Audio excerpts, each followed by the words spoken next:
Big up to everyone. Welcome to the Blue Lounge. I hope you guys are having a great evening. A little bit later than normal. Normally we stream at 7 p.m.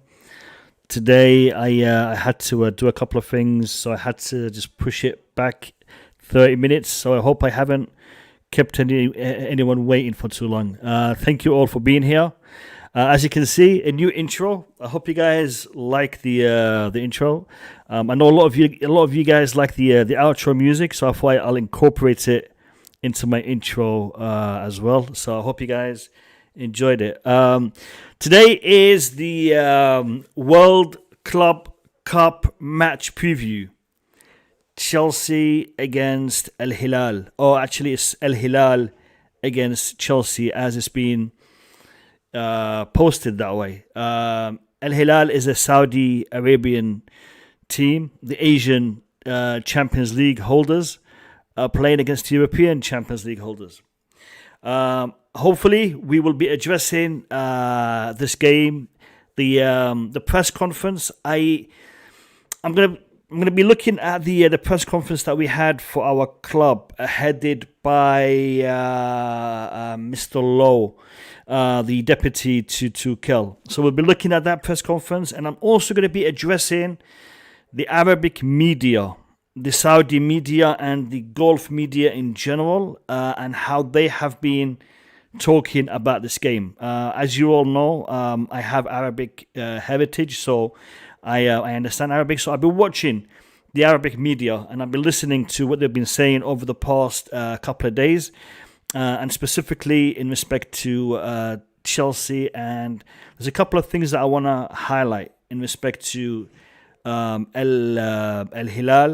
and how they are perceiving this game. What we're going to do today is we're going to watch the press conference, and I'm going to put the link in the chat for you guys. From now on, up until further notice, all my streams will be open discussion, open streams, so everyone can jump in. The link will be posted shortly after I start my streams, and anybody who wants to jump in, they are welcome to do so. All you got to do is click on that link, and we'll have you on the panel. I will no longer have specific panels. As most of you know, I've put a poll out on YouTube, and most of you guys have voted asking me to keep it open streams moving forwards. So that's what I'm going to do. I'm going to have open streams moving forwards, and hopefully I'll get as many of you guys interacting with my streams and discussing the games live. So let me put the link in the chat for you guys before we watch the press conference. Bear with me just 1 second. There we go. Okay, I'm going to pin it top of the chat.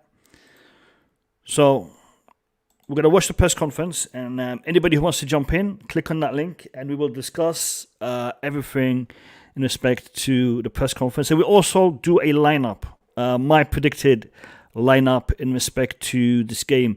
I wanted to do it off stream and then discuss it with you guys, but then I thought, let me just do it on stream with you guys. So without further ado, let's look at Mr. Salt Lowe's press conference for Chelsea. Let me share it. 1 second.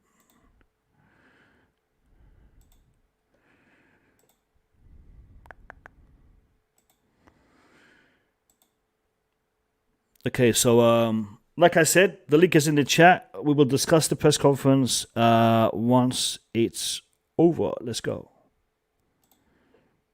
It's really about the practicalities of how it works with Thomas. You know, Thomas being remote. Will he watch training remotely? Will he speak to the team via Zoom? How does it work over the next few days, I guess, and I guess ahead of tomorrow night? Yeah. Hello, good afternoon, everybody. We are continually in contact with Thomas. We have a lot of meetings together. We use video calling all the time, a lot of times in the day. we recorded in the training and we sent in the training, and also what we think about the meetings and about the opponents. We change our ideas a lot of times in the day, and we have a good conversation. We try to make us that as he is here with us together, and yeah, for sure we know the club, we know Al-Hilal. We was also here on Sunday. We watched the game live with the coaching staff, and we see a very good two very good team with a lot of quality. I think Jazeera he lead 1-0, and then after Al-Hilal coming better and better in the game and turned the game, and the end was a big win for Al-Hilal. Everyone knows about Al-Hilal. He's a team from Saudi Arabia, and he will win the Asia Cup. A lot of times, most of the times, Al-Hilal win the Asian Cup, and this is a very, very good team. We know a lot of players also from Al-Hilal. We meet with a lot of players in the different situations. We know, example, Mariga from Porto. We play against Porto 2 times in the Champions League, and he play against us. We know also Igalo. He plays also in Watford in England, and a lot of players. They have a very good quality on the front. They can score a lot of goals, as we see in the game. It's a very, very good team. Do you know yet when Mendy will be coming out to join you? And also, I think we were a bit surprised to see Reece James come out after what Thomas said on Friday. Is there any anticipation that he'll be able to play a part? For Reece James, no. There's no chance that he play now in the World Cup. Reece had a muscular injuries. He's on a very, very, very good way, but he missed still some days, some training session to enjoy the group again and to have the possibility to play the game. Mendy, he arrives when I am putting information today. Probably later today. Probably later today or tomorrow. Yes, and we see how he is, how tired he is. He has to arrive first time. We have to check him. We have to talk to him, and we see in another days that there's a possibility that he plays maybe later. That would be a little bit harsh on Kepa if Mendy came straight back in. Would that be in your thinking? This is a good situation for the coaches, and we have 2 amazing goalkeepers with Kepa and Edu. That we have to all the time. We have to decide between 2 very good goalkeepers. Mendy make a fantastic performance, and he win the Africa Cup and was the best goalkeeper in the Africa Cup. And Kepa do amazing job when he was here. Also, the last game he saved a very important penalty. He's also in very good shape. For sure, when Mendy arrives, we have a lot of talks also with the goalkeeper coaches, and we take the decision after. Yeah, we are very happy right now with Hakim Ziyech. He getting better and better and better every training session and every game. He's a very important player for us, and in the last game we can absolutely count on him. He is in a good shape. He's in a good form. That's why he has the possibility to start the game tomorrow.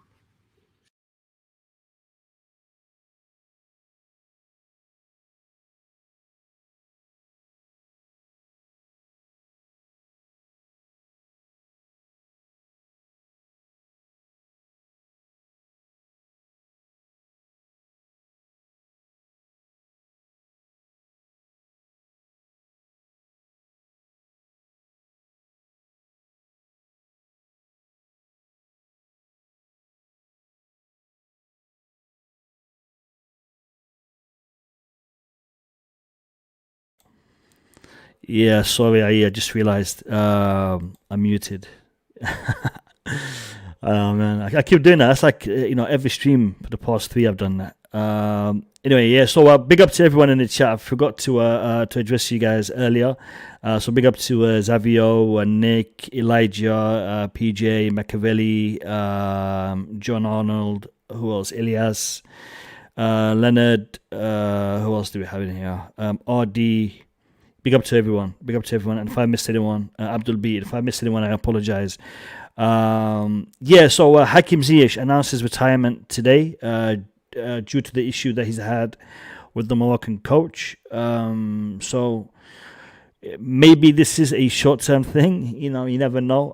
If Morocco change their coach, he may be back. But I guess Morocco's loss is Chelsea's gain, like I tweeted earlier. I believe that he now can focus on his club career as per the interview he gave today.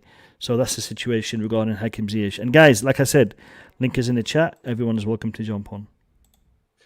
Yeah, first of all, it was not necessary to change the time zone for Thomas. Thomas stay in English time, and when we have meetings, and he just make the wake-up call and the alarm, and he wake up, and we need him 6 o'clock in the morning. Then he wake up 6 o'clock in the morning. But also we have the training session in the afternoon, and it's very comfortable when we want to prepare the training session. Thomas is already the wake up. And what was the second question? Sorry. Before the match, obviously, you would normally give some sort of team talk in the dressing room. Would you anticipate that there will be a laptop set up for him to do that inside the dressing room tomorrow or something like that? This is the question of the next hours and the next day, maybe, how we can collect Thomas with the team. I think in the hotel is a bit easier. I think in the hotel that we find some connection to Thomas and can talk to the team in the hotel. Maybe here in the dressing room can be a little bit more difficult, but we are all the time phone contact with Thomas also during the game, and he can also every time give his advice and what he think, what he see, and that we try to translate for the team. You said you're in conversation with Thomas, over the video, but are you getting lots of texts from him as well? Are you looking at your phone and it's going a lot from text from him? And also, do you think he'll be able to come out on Friday? Is he hopeful of still coming in?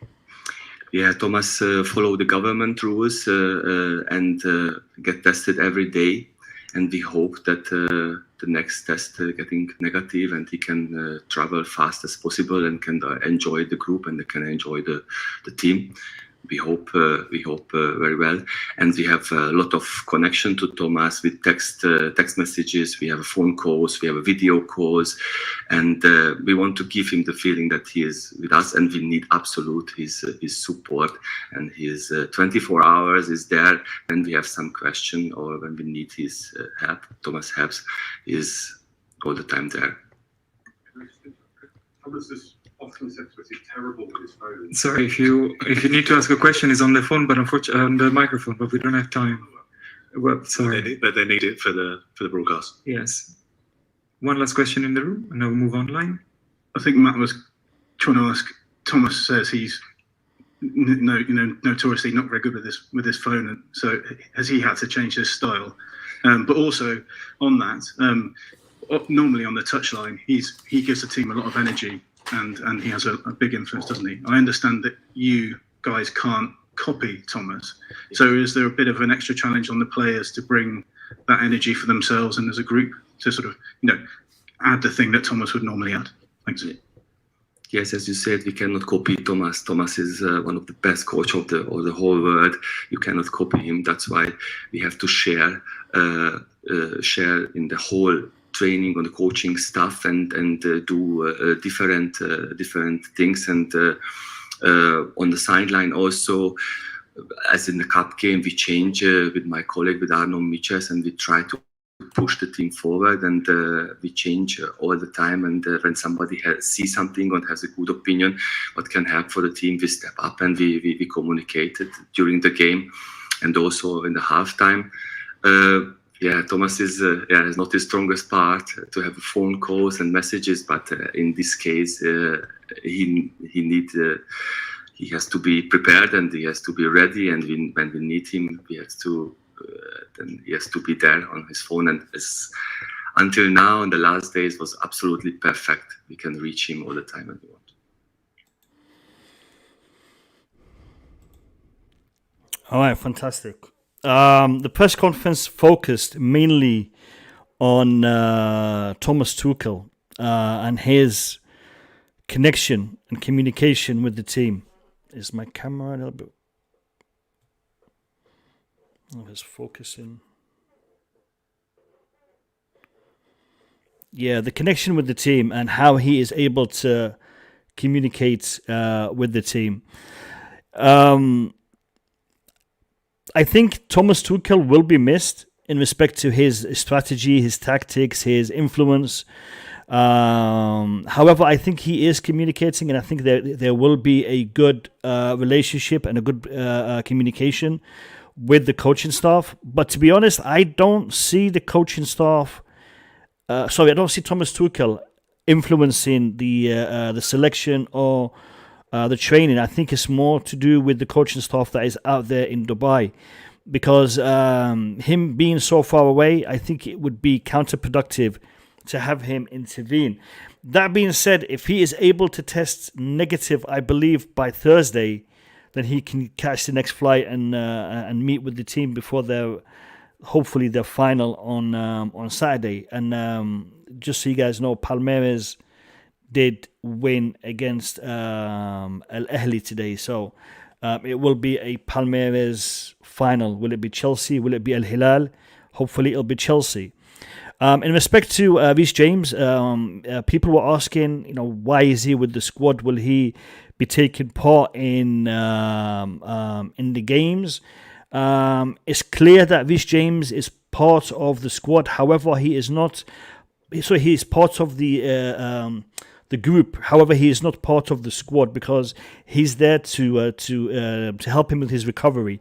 To train with the first team to continue his recovery process, but not as part of the match squad. At least not for tomorrow. And it's a little bit vague, but I think he will not be partaking even when we get, or if we get to the final. So that's where we are in respect to the team. Now, in respect to the press conference, I want to show you something before we discuss the game. Big up to Couch Critic. Thank you for jumping on, my man. What's up? Big up to you. Big up to you. I want to show you guys something. Like I said to you earlier, I have been following the Arab media in respect to the way they are approaching this game. How is Al-HILAL approaching this game? We just saw the press conference for Chelsea. I'm going to show you the key issue that they have been talking about all day today and for a good part of, I think, yesterday evening in respect to the general perception of Chelsea to their club. Now, what I'm going to show you, I don't see anything wrong with it. But however, the Arab media, and particularly the Saudi media, have gone crazy over it. Now, this is a post that Chelsea official website posted. Now, I'll read it to you. It says, our first game against a side from Saudi Arabia comes next. Okay, our first game against a side from Saudi Arabia comes next. Now, this is where the problem has been, and I'll explain to you why in a second. Now, if we look at the image, it has the crest of Al-HILAL, it has their name, the city and the country they're from, their respectable league, the Saudi Professional League, the year it was founded, the club was founded, and the name of their stadium, King Fahad International Stadium, and the capacity of 68,752. Now, there is nothing wrong with that post. However, the Arab media, and especially the Saudi media, their issue has been with this comment here. Our first game against a side from Saudi Arabia comes next. The issue is there is nothing here in this post to show that Chelsea are about to play the Asian Champions League holders. However, it is focusing on a team from Saudi Arabia rather than saying they are the champions of Asia. Now, it has been perceived as an indirect insult to Al-HILAL, and the media have gone crazy about it. Now, the fact that Chelsea are saying, our next game is against our first game against a Saudi team is an indicator that this is the first time Chelsea are facing a team from Saudi Arabia in competitive football. I think we have faced them in friendlies and whatnot and charity games, Saudi teams. But this, I think, is the first time we're facing a Saudi team in competitive football. And that's what the tweet says. Nothing wrong with it. However, the media have gone crazy. They are suggesting that Chelsea are playing mind games and they're trying to undermine the team.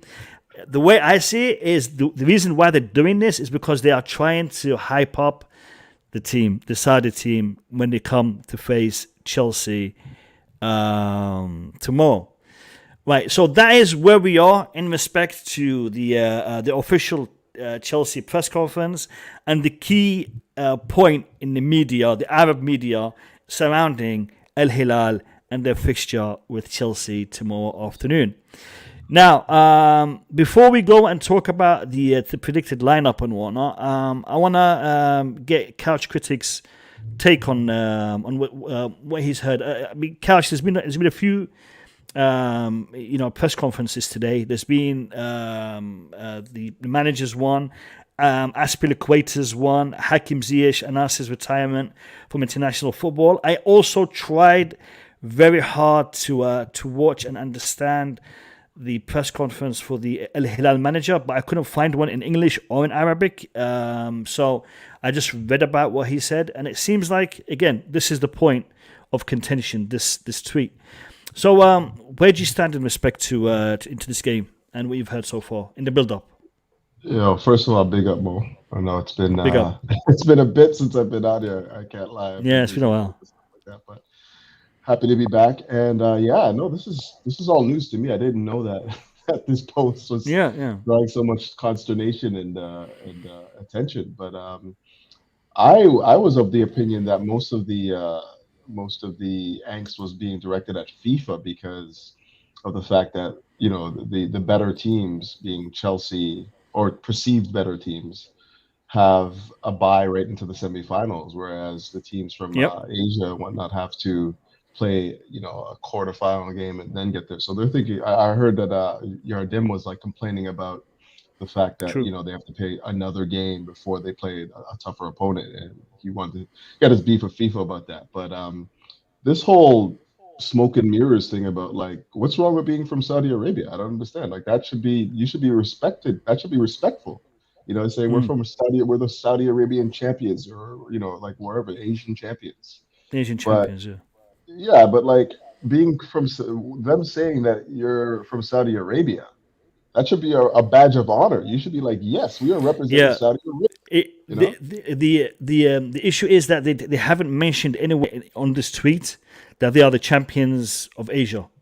That is the contention. I mean, but it's as far as everyone's concerned, it's a fact, because to be in this tournament, you have to be the champions of your continent. So we don't really need to mention it. It's when we talk about other tournaments or other leagues or whatnot, the fact that you're in that tournament is because you have qualified based on a specific criteria. Therefore, it's taken that's the criteria that you've had to come to this point. But what you said, Couch, is something that is also discussed a lot. But it's emphasized in both Western media as well as the Arab media, and that is the number of games that is being played. The issue is not in respect to the bye that Chelsea or any European champions get in this tournament, and coming in the semi-finals, but there's also talk in regards to the structure of the competition. And I know Max Burton made a preview earlier today, and he actually elaborated on that with some detail. But FIFA is looking to expand this tournament to incorporate more teams, which will make it easier to have a more level playing field, because more teams will be entered. I mean, right now, because of the amount of teams that you have entering this competition, and the difference in levels. I mean, it would be, I mean, I don't know disrespect to Al Jazeera, but had Chelsea played Al Jazeera, you know, I mean, Al-Ahly is a better team, but if we had played Al Jazeera, it would have been a cricket score. And, you know, is it really worthwhile to have the European champions playing against the host nation, or the champions of I think it's Australasia? It's not really worthy to have that scheduling and that fixture put in the schedules of these teams.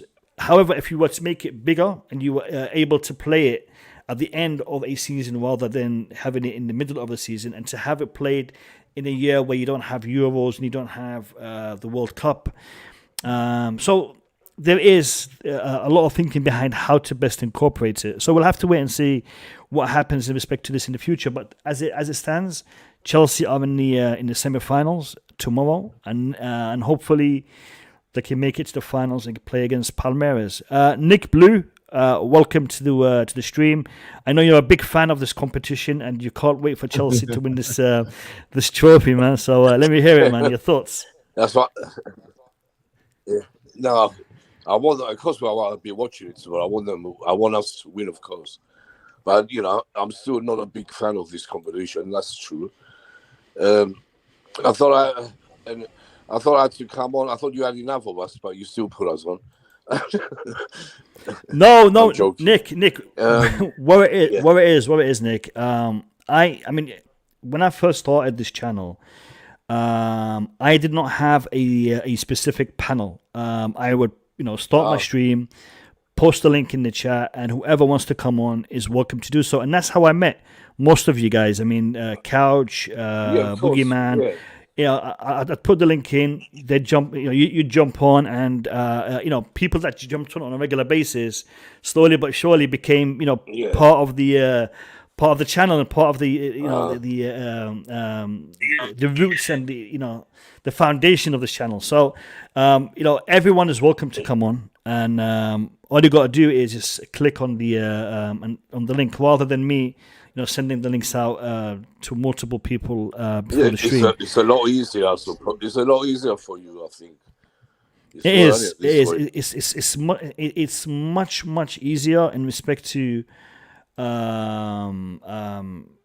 setting up the streams, and also in respect to getting people to partake. There's no pressure on the streams. Whoever wants to come on, they're welcome to do so. And because people like when they become part of the panel, they feel that they need to make time for the stream. I'd rather not put that pressure on anyone. If you're able to come on, you're welcome. If you're not, it's all good. I'm just trying to load up. Yeah, I'm just loading up the Foothead squad builder so that we can go ahead and build our squad. Just bear with me 1 second. I'm just deleting the old team. All right. I will take that off, and then we will click on this.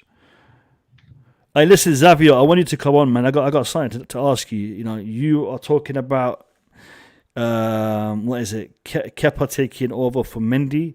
What's that all about, man? I need to hear that from you, man. I mean, I heard it on Twitter, but I want to see if it's true. Here's the squad builder. All right, now, in respect to Edouard Mendy's situation, Edouard Mendy will be arriving either tonight or tomorrow morning in Dubai. However, it is very unlikely that he will partake in this fixture. However, he will be available to play in the final should we make it to the final.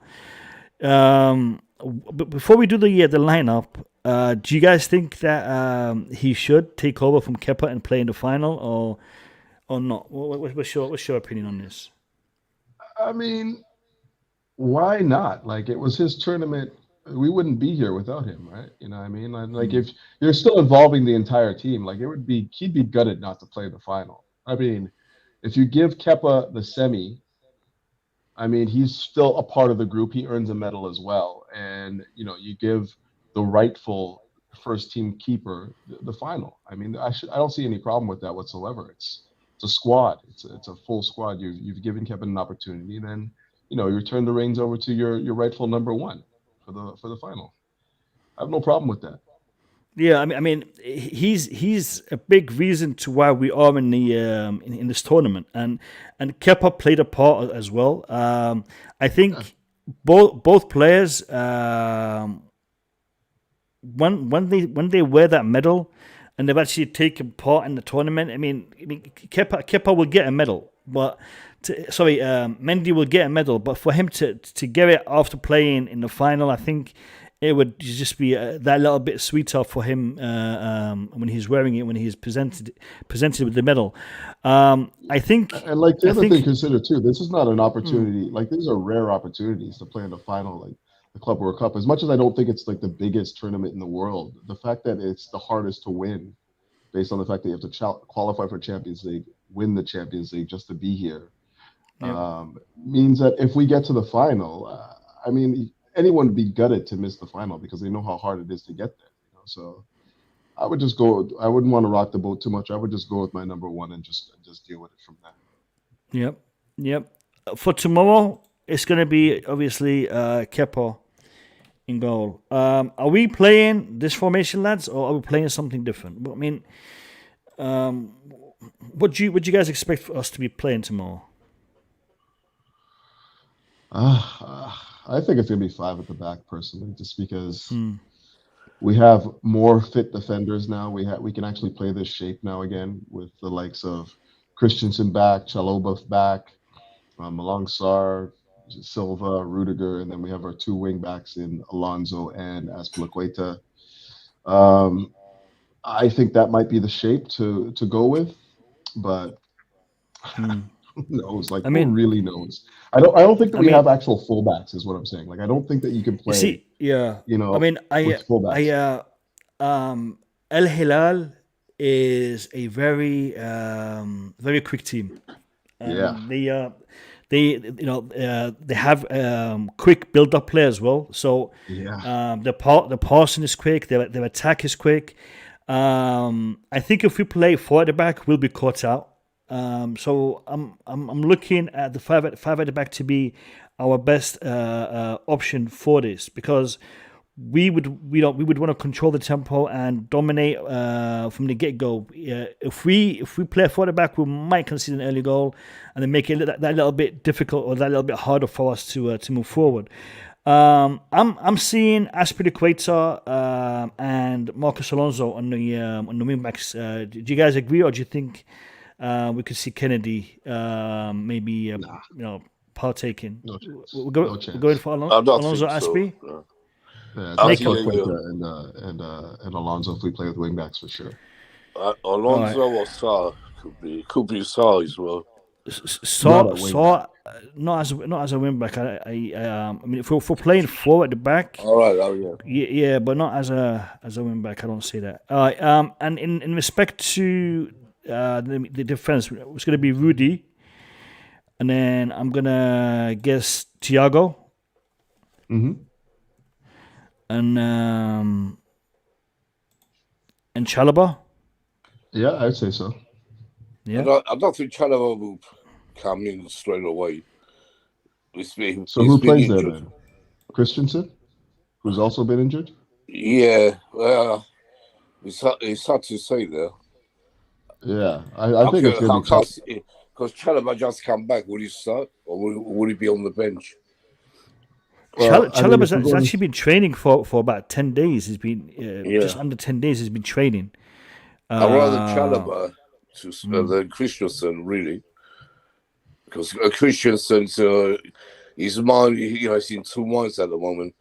If he was subbed at half too the last game, right? Christensen was subbed. I don't think he's thinking whether he wants to still be here. I just think, I don't know if he was injured, but he was subbed at the half against Plymouth, right? Yeah, he got a little knock, I think. Oh, there's your answer, right? Yeah. So I think Chalobah. We can all be wrong. Yeah. Yeah. I think we'll play it safe and we'll go with Chalobah. I mean, it could change. It could be Christensen. It could be a different formation. It could be 4 at the back. So, we'll see. We'll see. In respect to the midfield, I'm thinking Jorginho, Kante. What do you guys think? I think Kante has to play. He hasn't, played for a while. So it's either Kovačić or Jorginho with him. So it could be either. Could it be Jorginho, you can't say Kovačić? for sure which one. Could it be Jorginho, Kovačić? I think Kante be playing.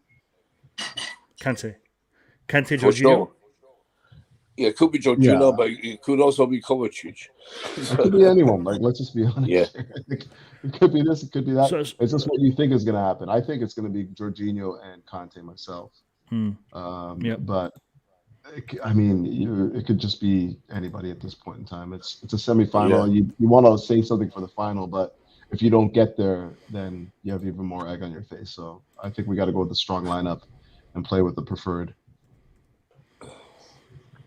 So I'll put a Kovačić then. Say again? Kovačić and Kante for me. All right, I'm going Jorginho, Kante. Couch, who you going? Yeah, same. Jorginho, Kante. All right. Now this is the controversial bit. Who starts up front? Ziyech has to start. That's an automatic. Automatic because he's on form. Now the rest of them, they're all not on form, so you can put anyone there. You get the same job. All right, let's talk about the striker. Is it Havertz or is it Lukaku or is it Timo? Who's going to be the striker? I think it'd be Lukaku because they just want him to get going. So I think it'd be Lukaku and Mason Mount. I'm going to say it's and for different reasons than form. I think that this tournament, as much as I want to, play the most informed play, I think this tournament has to be about the guys that won the Champions League. You know what I mean? Like, give them a chance to, finish the set. And for me, that means you play Havertz up top. Obviously, I went on a rant my last video just about like how upset I am with Lukaku. So take it with a grain of salt. But I really do think that this is a possibility where you can see somebody like Havertz return to the side.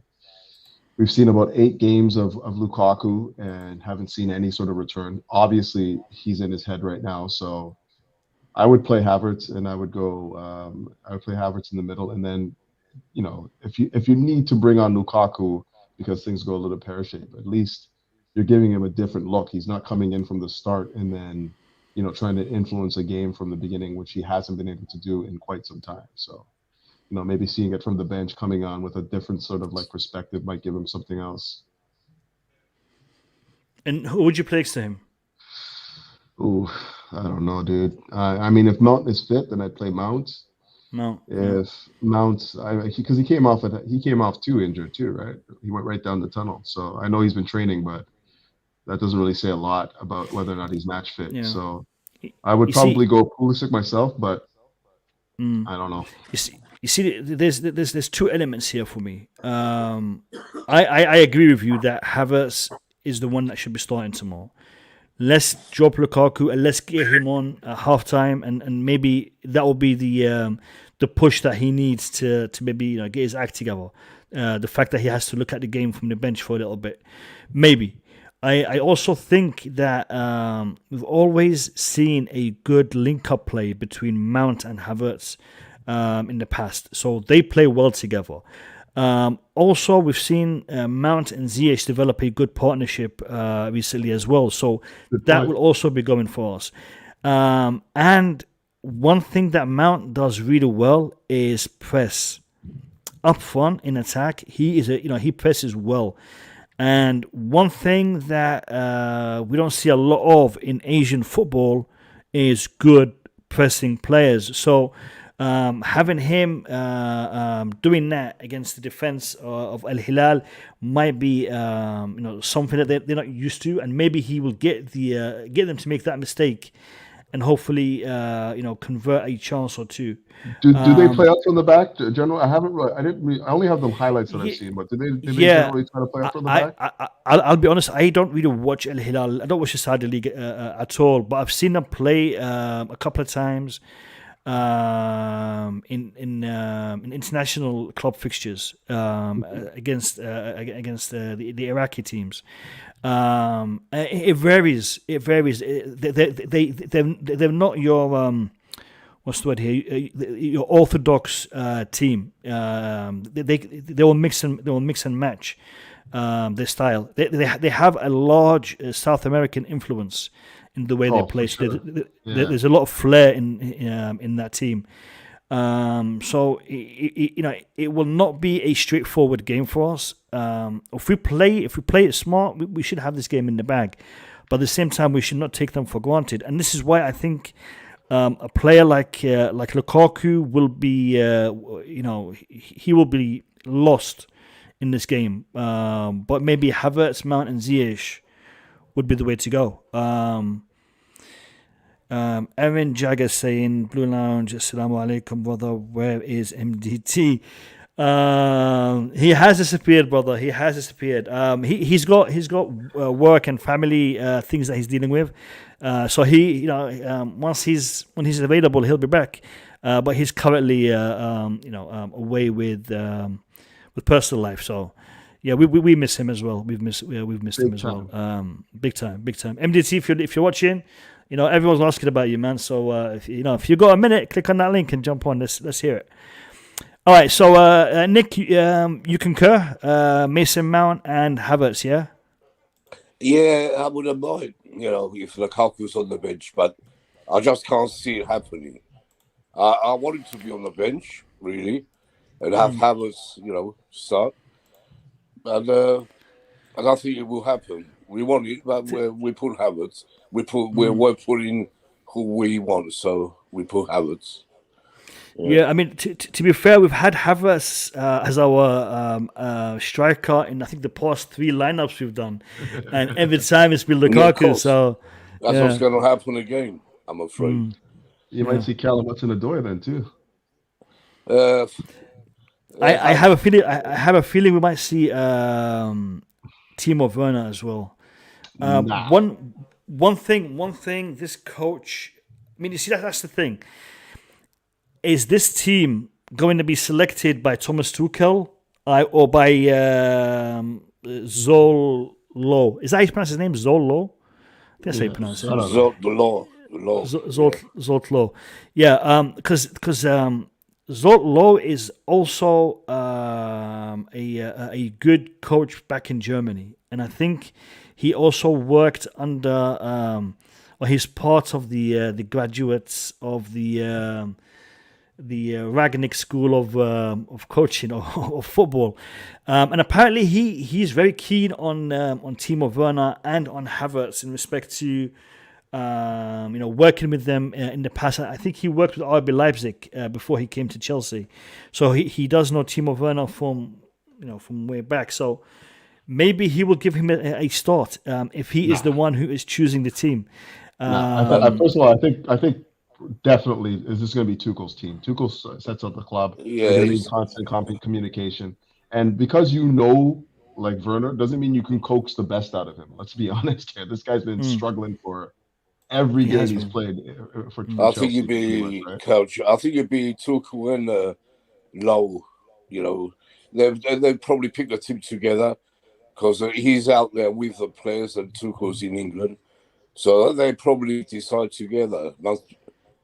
I'm sure they always decide together, but the final buck is going to stop with Tuchel. He's going to be the one who decision who plays. Yeah, I think Tuchel will eventually decide. Yeah. But do you think that's the right way to go though? I mean, he's not there, watching the training, seeing the players, seeing. He's going to get data, he's going to get reports, he's going to get stats and analysis and whatnot, but will he be able to pick the team from his couch in London? You know, couch. You know about the couch, man. You know about the couch. No, I don't know. I hear what you're saying. I think that having eyes on the team obviously plays a factor in who you select. But I mean, not much has changed with this team, like within the last week. I mean, sure, but maybe a knife's edge in terms of who's in form and who isn't. But I don't think that you're going to see a large amount of change from what you've seen even like a few days ago when Tuchel was able to be with the squad. So with that in mind, I just think that it's just going to be like we have to think about who our opponents are and who best fits what we want to achieve against this particular team. And I don't think that that's going to come down to a lot of the training as much as it is just going to come down to who fits the profile to get the result. You know. All right. In respect to the squad and the team, are you guys confident in where we are? I mean, did anybody see Palmeiras play today? Did you guys get a chance to watch them play? No. They won 2-0. That was 2-1. No, I think it was 2-0. Hold on, let me just double check. Last time I checked, it was 2-0. Let me have a quick look. Yeah, it's 2-0. 2-0. Okay. There was a red card as well. Let me just double check who was sent off. Yeah, it was Ayman Ashraf from Al-Ahli who was sent off. So it's a red card to the team that's been knocked out. Rafael Veiga scored on the 39th. From? Brazil. Brazil. Where are they from? Yeah, Brazil. The Brazilian team. Yeah, Brazilian team. Yeah. So they're in the final. They won 2-0 against the Egyptians, Al-Ahli.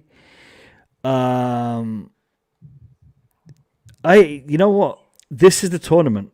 This is the trophy that I think could be the catalyst for our season moving forward.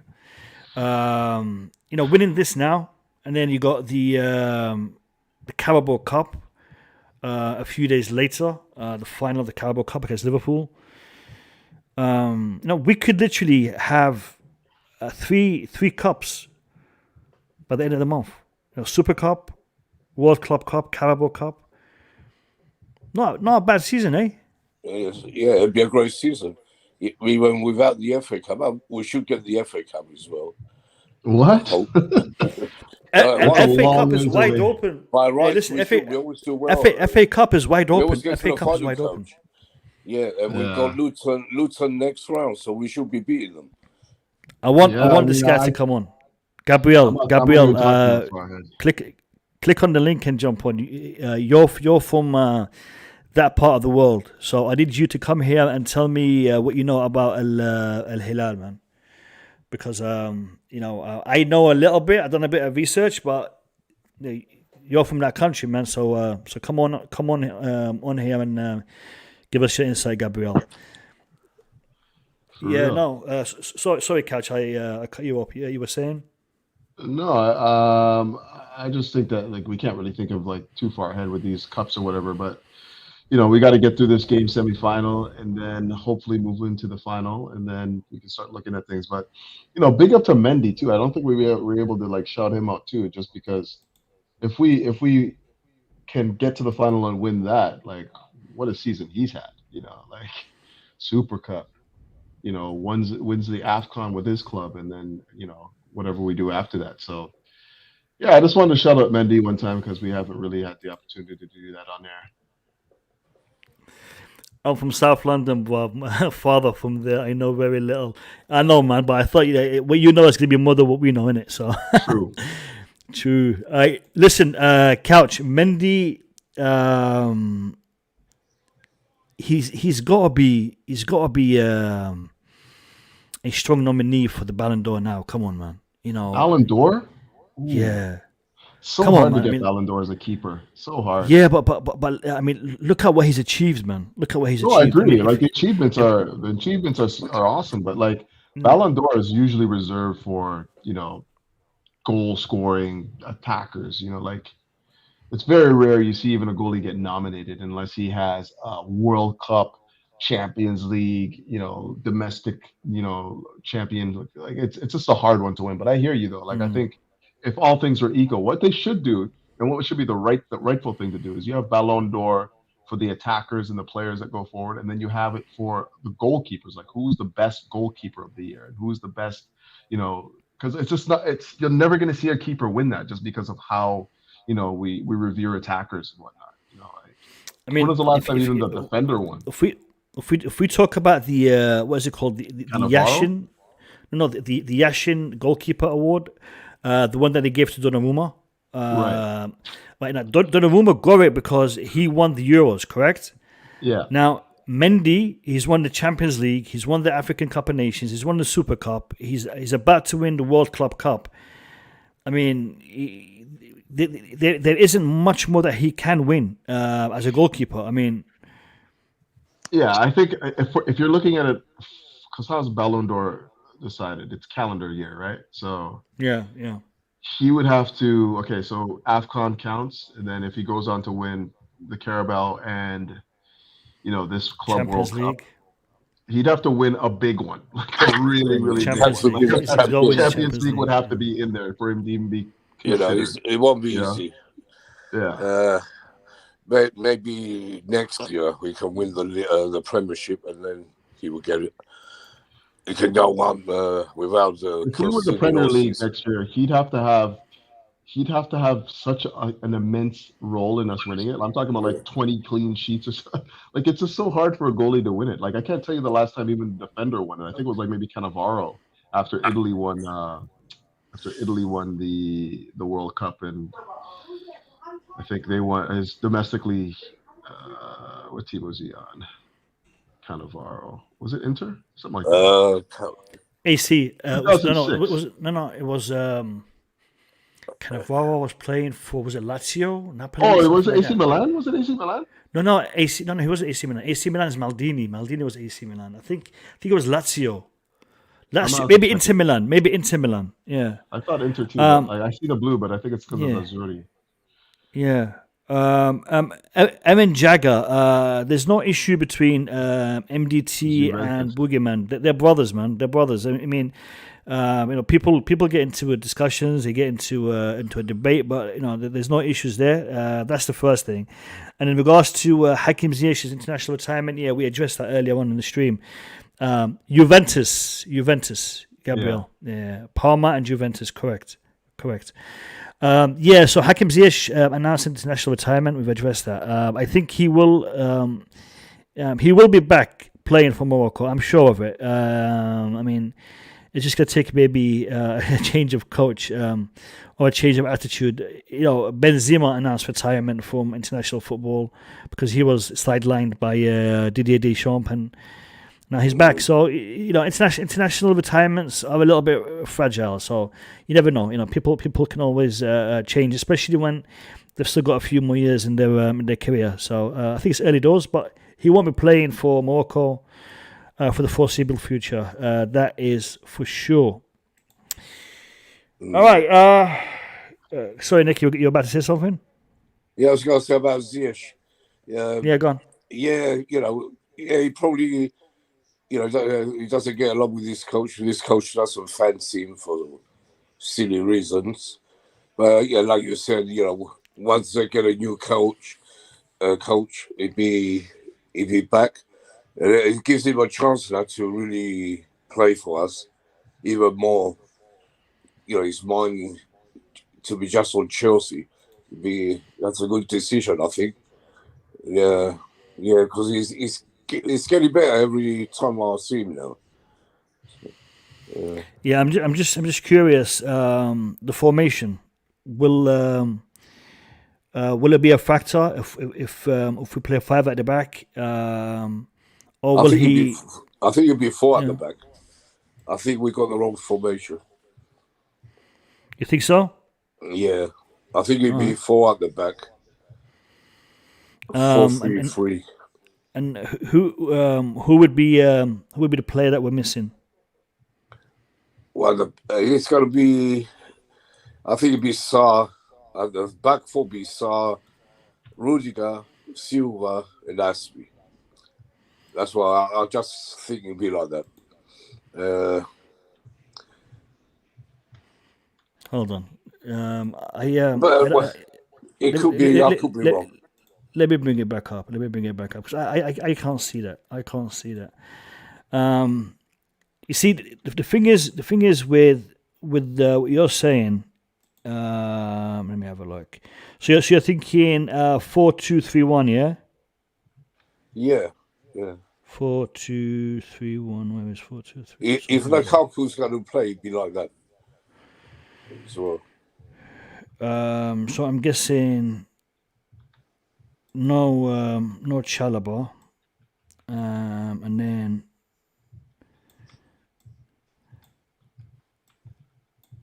so you think Lukaku will start? Yeah, I think that's what I think. I just can't see him not starting because he starts every game. He's I just can't see. I think it'd be like similar to Plymouth game. That's what I think. Yeah. You see, the issue I have with this formation, and I can see this happening. Yeah. The issue I have with this is Havertz and Lukaku. They don't have any chemistry, at all. So he would be isolated. I mean, the only one who'll be feeding him is Ziyech and Mount, and Yeah, let's have a starter start with him. Could be Pulisic. Or maybe it'd be like maybe Havertz as a start, and you have Mount in the center, and you have Pully here.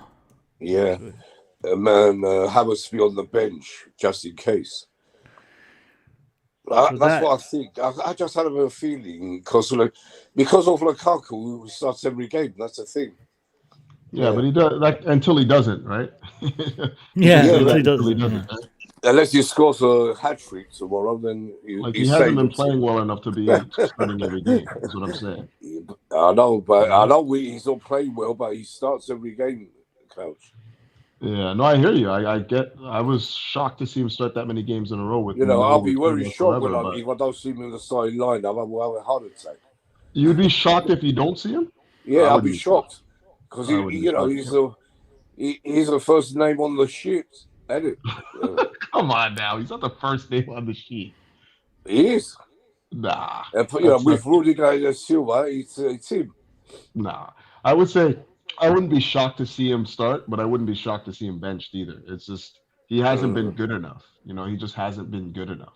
That's really what it comes down to. We got to. Yeah, he hasn't been good enough, but none of them have been good enough. That's the thing. That's why he keeps starting. Yeah, no, I hear you. That's what I think. If the other players were really good, better, he would have started. Because no one's doing it right now. That's the only reason he's starting. Yeah, we'll have to see. I don't know. Yeah, I don't know exactly what Tuchel and his staff are thinking with this whole play Lukaku until he plays him into form, but I feel like these are big games now. This is semifinals and finals. Like you got to play people that have some sort of like synergy, chemistry, whatever, and Lukaku hasn't really built any of that. But this could be the game for him. This could be the game he starts. I mean, I said that about Plymouth. That's exactly what I thought. Why he started Plymouth? Like maybe this is the game he's going to. We all thought that as well. Yeah, but he wasn't that shit against Plymouth. He wasn't that bad. He was terrible. He wasn't terrible. He was had terrible. A few good passes. I can't blame him against. He wasn't the only man. Nick, listen. Today it's only me, you, and Couch. All right, there's nobody else here. So I need you. No one's going to interrupt you. No one's going to cut you off. No one's going to, So convince me, and it shouldn't be too hard because I was a big fan of Lukaku. Now convince me why I should give this lad more time. Yeah, well, I'm willing to give him time because I can see he's really frustrated with himself. Not just with the other players around him, you can see he looks like he's depressed. It's like he's got something on his shoulders. Totally agree with you. Totally agree with you. That's what I think, and he's showing on his game. But why do you think he is depressed? I mean, I agree with you. I've seen that, and I mentioned it on my last stream. One reason I can see on the pitch is to do with some players not giving him the ball when they should. Like against Plymouth, or Mount should have passed to him, and he nearly had a heart attack because he didn't. You can see it afterwards, the reaction. And the other thing is. He's not being fed the ball in the correct time, correct manner. Correct time when he wants it. Right. Yeah, when he wants it and he's ready, they're not giving it to him. And right. What do you say to people who say to you, well, you are deflecting the blame of his lack of performances to others rather than focusing on him? What would you say to that? I don't believe that. I can see, he's not that. It's not just him. All right, he's not. I'm not saying he's great, but these players should be doing better with him. They should play better together. I could just see he's frustrated too much. And the other thing is, of course, that interview didn't help him because all the fans, went against him. And they still say bad things about him. They call him name. They don't say his name correct. Yeah, that gets to it. That's disrespectful. That's disrespectful. Yeah. I mean, I do not condone that at all. He hears that, Mo. That's the thing. He knows what's going on. Until he wins them, these other fans over. If they stop and they give him a chance like they do with Werner, he might come back to life. But no, they're not giving him the same chance like Werner. The thing is, Nick, I think that he has to endear himself to the fans right now, and the only way for him to do that is by it's both ways, coach. He has to be. No, but because of the interview, it's not about the fans trying to bring him back. He has to come back to the fans now because of that interview. So now what he has to do is show that he's still dedicated to the cause, score some goals, and the fans will come back to him. It can't be the other way around. We can't be supporting him after he just threw us under the bus like that. I agree. That's how I see it. He looks, he's depressed. Till he gets that goal, it's going to be like this. I don't know how, I don't think it'd be too long. I just can't see it. He's not, he's one of the best strikers in the world. Don't forget. So he's gonna come back. That's a statement that we used to believe last season. Yeah. That he's one of the best strikers in the world. I bought onto that. I believed that, and I was really happy when we signed him. Yeah, I was happy when we got him, and when he started, he was good. That stupid interview ruined him nearly. So let's hope he gets back. Do you think? I mean, I'm going to address this to Couch. Couch, do you think the social media backlash is the main factor, or do you think it's what Nick is talking about? Players have decided to step back and maybe not support him as they should, and I mean the issue is this: he was playing well. Even after he done the interview, he played well up until the interview was aired. And it was made public, and then the dip in form coincided with the release of that interview. So I don't think it's a coincidence that he plays 2 games, scores a goal in each one, and then he misses the Liverpool game, and then he's back, and the only goal he's had to show for that is against Chesterfield. And he scored against Chesterfield. I can't even remember that. Yeah, he scored against Chesterfield. He scored one. Yeah, he scored. Oh wow! Okay, good. And that was it, and that was it. So why? I mean, is it the social media? Is it the players? Is it a bit of both? Is it how do you? I would say it has more to do with just. I mean, the guy he's a PR. He studied PR at school, right? So he understands what ramifications the backlash would have been from having an interview like that. So I look at it like this: like this guy just has kind of like put himself in a position where he has to put up now. Like it's not about trying to endear himself to his teammates anymore, because I feel like they understand that he's their ticket to winning games. If he scores goals, we're probably going to win matches, and you can't really just hold grudges like that with your teammates. I'm sure that they've already bonded as well. You can see the pictures. Him and Ziyech definitely have a rapport together, even though they haven't really shown it on the pitch. And I just think it comes down to he has to find a way to get out of his head, score a goal for the club, a big goal for the club, a really big goal. I don't care if it's, you score the third of 5 in the Carabao Cup final. Just score a goal that means something for this club, and then tomorrow is a chance for him to do that. Yeah, maybe. I mean, I guess so. It's not as, again, like I agree that this is we want to win this trophy, but it's not against a big side. It's not against, and with all due respect, I watched them play. Like they look like they want to score some goals. So, it's not going to be an easy game, and I don't want to,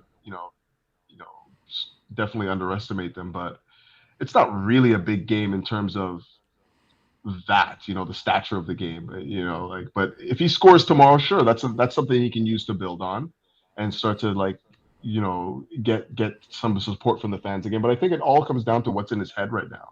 He's thinking on the pitch. Everything that he does on the pitch is a result of him thinking rather than just reacting and just, playing on his instincts. And until he can just divorce himself of this, or separate what he thinks and just react to the game and play with his instincts again, we're just not going to see the best of him. Like every touch he takes right now, you see it just looks like it's just so heavy, and he's got all the burden and weight of the world in every touch that he takes on the ball. He just looks like he's forgotten how to play football. And that's what I saw at the Plymouth game. So, Nick, when you tell me that he actually played all right at that Plymouth game, I say the exact opposite. I didn't say he played. I said he played bad. I said he played bad. Because as much as I agree, his teammates aren't helping him. They all play. They're not playing well. They're not playing well either. But it's him as well. Yeah. Let's address these 3 comments in the chat, and then we'll discuss them. The first one here is from MCIG. He says he's depressed because he's not getting the calls he's looking for from the refs. That. We'll have to ask MCIG to elaborate. I think what he's referring to is VAR decisions or penalty decisions or whatever. I mean, I think that is every player is not going to get every call that he deems to be that he deems to be deserved. So from that aspect, we'll put that aside for now, but we'll address it, MCIG. The second comment is from Aaron Jagger. He says he wanted to mention that in the last stream, I noticed Kai and Timo were very odd when they entered the pitch last match. They refused to pass to Ziyech multiple times. Okay, this is an issue regarding chemistry. We'll address that in a second as well. Gabriel, he's saying, I rewatched the apology interview referring to Romelu Lukaku. Looked like a rabbit in headlights. Sadly, can't see a comeback. He needs to be played to gain form and sell on value, but it's sadly not going to come to promise. All right. DJ Sav, big up Mo, CC. CC is unique. Dennis. Hey, that's a nice one, CC. And Nick Blue, how are you all doing? Yeah, you forgot the podfather. I guess he came in as you're writing the message.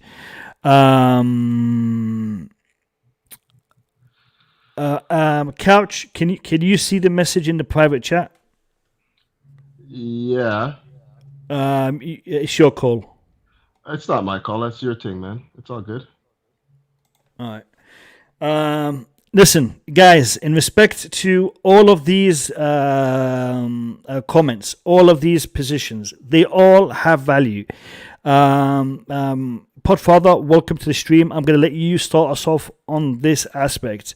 Are we having issues when it comes to chemistry? Are we having issues when it comes to certain players and feelings, emotions? I mean, how do we look at this with regards to Lukaku? And Evan Jagger says, Ziyech isn't being possible. I don't really see that. Personally, I haven't seen Hakim Ziyech request the ball or in a position to receive the ball and he hasn't been given the ball.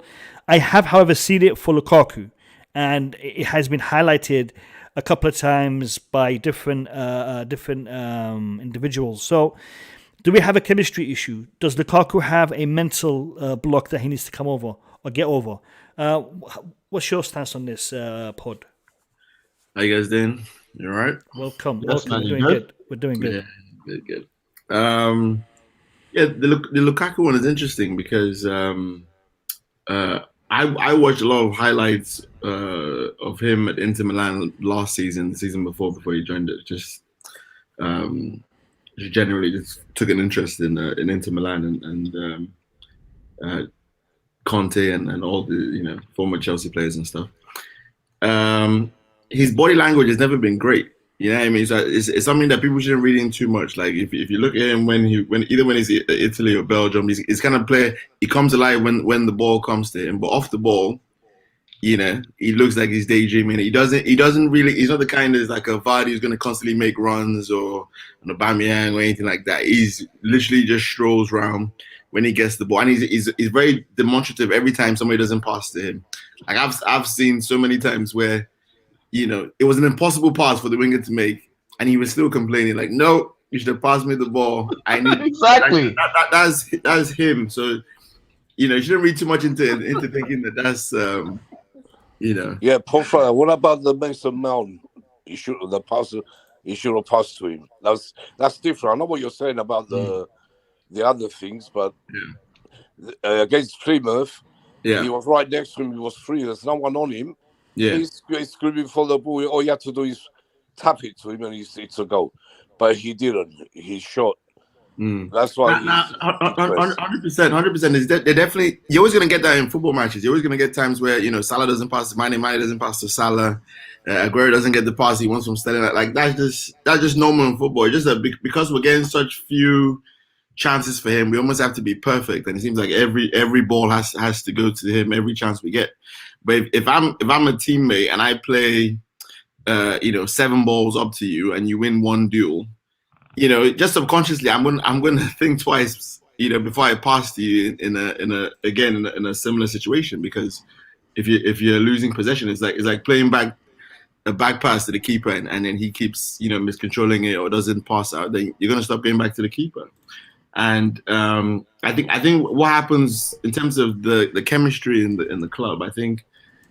I don't know this for sure. Well, obviously, we're all speculating here, but from watching football over the years, people tend to resent a player if he's the highest paid player not playing well and continues getting. Absolutely. I think any of us, if somebody came on the Blue Lounge and they were making rubbish points, but they seem to be, called first to speak all the time, getting the highest paid money, I think some of us might resent. I'm not paying no one. Yeah. You're talking about me, are you?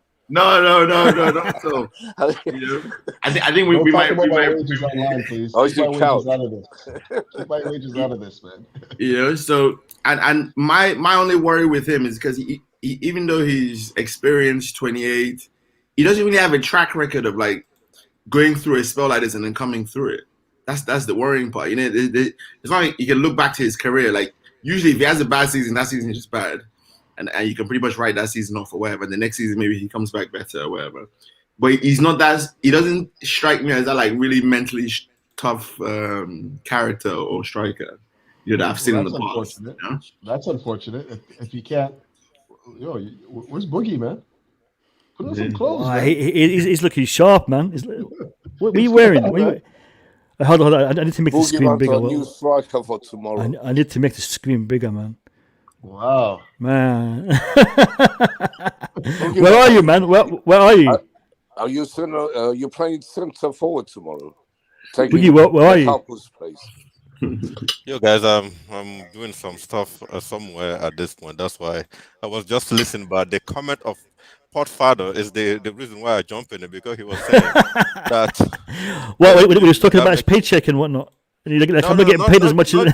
Not just that. When he said there's people that make rubbish point, but you keep allowing them. No. That was. That wasn't about you, man. OG. That wasn't about. Stop pointing at me, Podfather. Yo, guys, how are you guys doing? We're doing fantastic. Good to have you on. Man. I was getting worried. I was thinking, Boogeyman. You know, he didn't tell me he's not coming. Yeah, no, it's all good. I didn't know you worked for a call center, man. Like, you work for a call center right now, man? Oh yeah, this thing, yeah. And I specifically bought this just for the Blue Lounge. Hey, listen, my internet connection is still bad, man. You guys are not fixing it, man. What's up with that? We're working on it. You got any savings on long distance, man? Like, I'm looking for a new calling card. Any discount? No discount, guys. Yeah, can we just? I want to agree with like Podfather. I think it has a lot to do with the fact that this guy is just mentally weak. You know, like mentally, he can't get past it. You know, he needs the adulation of everyone in order to be at his best. And when he doesn't have it, you know, he doesn't have it. And that's the sad truth about it, man. This guy, he's mentally weak, man. We paid for a striker that just, you know, you think about the hardened men that we used to have in the club, the Terrys, you know, Drogba, you know, who am I forgetting? Diego Costa. These are hard men. You know, you can't. They're not physically, like, mentally or physically weak. Yeah, but this guy, coach, he can become like that. How? He can. You can't coax a lamb to behave as a lion. He can become the next Drogba. You can't coax a lamb to behave as a lion. That's his boring temperament. He's soft. Nah. I think, you know, I can see him doing that. He just has to get rid of this depression he has. That's the problem. I think in terms of like him being able to change or adapt, I think the person that gets the best out of those sort of players are players like Mourinho, players like Conte. I don't think Tuchel is about, I'm going to try and get into your psyche and your head and, you know, give you that extra motivation and break it down. You know, Tuchel has been more of like a tactical coach, a Pep Guardiola. Like, if it's not working out, you know, I'm sorry, you got to go. I'm going to get somebody in the system. Yeah, I mean, rather than a Mourinho who psychologically working you throughout the season, tell you you're the best, try and, you know, come up with little ways to get in your head. Same thing with Conte. Conte is very much like that. You know, almost like you feel the passion of the manager and it translates to the player. Tuchel doesn't strike me as that sort of manager that's you know, is down for like, I'm gonna have to psychologically, you know, get in your head and you know, make you feel like you're the best. I think at this point it's gonna. Isn't it that make more sense if the player was 22, 23, 24? He's 28, 29, and we're still talking about someone cheering him up. It just does not make any sense to me. He has kids. Like, who's going to cheer his kid up? Like, I don't understand this whole thing about Tuchel is not a perfect coach. Even he played under Mourinho. It didn't work out, did it? No, it didn't. I don't think it works out that good. And he was under Mourinho. So the first season there, he was all right. He scored 25 goals or whatever in all competitions. You know, it was just the second season where everybody was terrible. But I'm just saying, So I don't know. I've even when you look to the past and you think of players like Shevchenko or Torres, you know, big money players that didn't quite work out here. They ran their butts off all the time. Like they added other stuff to the game. It wasn't just, he's not scoring. Yeah, there was a frustration there, and I think because obviously the team is struggling now, so we're not in the same position as we were with those players. But those players, you never. There was never a lack of commitment. There was never. Pod. Is there a striker juju at Chelsea Football Club? Is there a curse? Because I don't see any clubs have that, but Chelsea have that. I mean, we've had it for a long time. I mean, it takes someone to really be of a specific mentality to succeed at Chelsea. Sorry, Pod. You see, the factor, the main factor that I have noticed is we don't. If a striker has the ability, doesn't necessarily mean he's going to succeed, unless he has the mentality to go with it. And that's what we've seen with Costa. That's what we've seen with Drogba. That's what we've seen with, even before Abramovic, the likes of Vialli, Zola, people who have the confidence, it's built into their psyche, to their personality. They are the ones who succeed. If you don't have the confidence, you can't succeed. And and that's why I was keen and I was excited for Lukaku, because he came across as a person who has that confidence about him. He has the ability to a certain degree, but he also has a confidence, and that's why I was keen on Lukaku. And I was even more, back in the Erling Haaland transfer, because he also has that mentality. But for some reason, we bring in fantastic players like Torres and others who are good strikers, but when they don't have that mentality, they don't succeed. Giroud had it, but Giroud, he came towards the end of his his career in respect to physical ability. But I think that's what we're lacking, Pod. And again, I interrupted you, and for that I apologize. Can I just say something before Pod? No, ask Pod. Pod, do you let him come in? One Pod. second. Pod, do you let him come in? No, wait, not 1 second. That's fine. Pod, All right, go on, Nick. Yeah, I was just going to say, if you don't remember what Hasselbank had to say on TV, a few months ago, did you see his interview he was talking about Lukaku, and he said what we're saying is all mental. Even Hasselbank was saying he's mentally not there, but I can see him getting it back, and he can be like Drogba, but it's all in the mind. Hasselbank was saying that all the time. No, I'm sure he said that, but I don't believe that you can just turn on I'm not saying a mentality. You ain't going to turn around, in a flash. But, that's why they keep playing him, because they see, there's something there. It's just, he's got to get over it. And he can score goals. Everyone knows he can score goals. Maybe we should change his number on the shirt. Number, I think the number 9's a curse. I don't know for what reason, but it haunts me that number 9. I think the Drogba comparisons they're interesting, but I think there's a lot of difference in the teams. You know what I mean? Like when Drogba comes in, it obviously takes him 2 years to really find his peak form, and at that point, you know what I mean, what we've won. We just won the league back to back. Yeah, I mean that's the team he was in. So he wasn't required. Like, if Drogba doesn't score, we're done as a club. We're not going to achieve anything. So by where Lukaku hasn't been here that long. No, but I'm saying he doesn't have that luxury that Drogba had to have 2 years in. Because Drogba had Lampard, Ballack, Terry, all these guys in the peak of their form that could carry the club even when he doesn't score goals. And he contributed in all sorts of different ways. Like majority of Frank Lampard's goals is Drogba chesting it down and him volleying it from outside the box. Like, there was a very good relationship between the two. Lukaku doesn't really have that or bring that to our team. You're right. We had leaders that time. Half the team were leaders. Now we don't have one, apart from Rudiger and Silva. And but he was brought in to be one of those leaders. You know what I mean? That was one of the reasons why we brought him in. It was supposed to be he's supposed to be the leader at the front. Yeah, his mentality and his psychological profile. He's gone abroad. He's redeemed himself. He's come back. He's been in the Premiership. He's got over 100 goals. Like everything on paper. Nobody can tell me at the beginning when we were signing him. Obviously, some people have reservations in terms of his style. But if you're going based on stats, it was a good transfer on paper, 100%. Obviously now we all look back and we all think differently. Boogeyman at the time, I don't think differently. I still back the guy. I would never call him stupid. No. You have to back anybody that's your record signing, your player, your number 9. You back him until he's no more at the club, because that's the beauty of football. He could be rubbish throughout the whole season and then score the Champions League winner and we win the competition.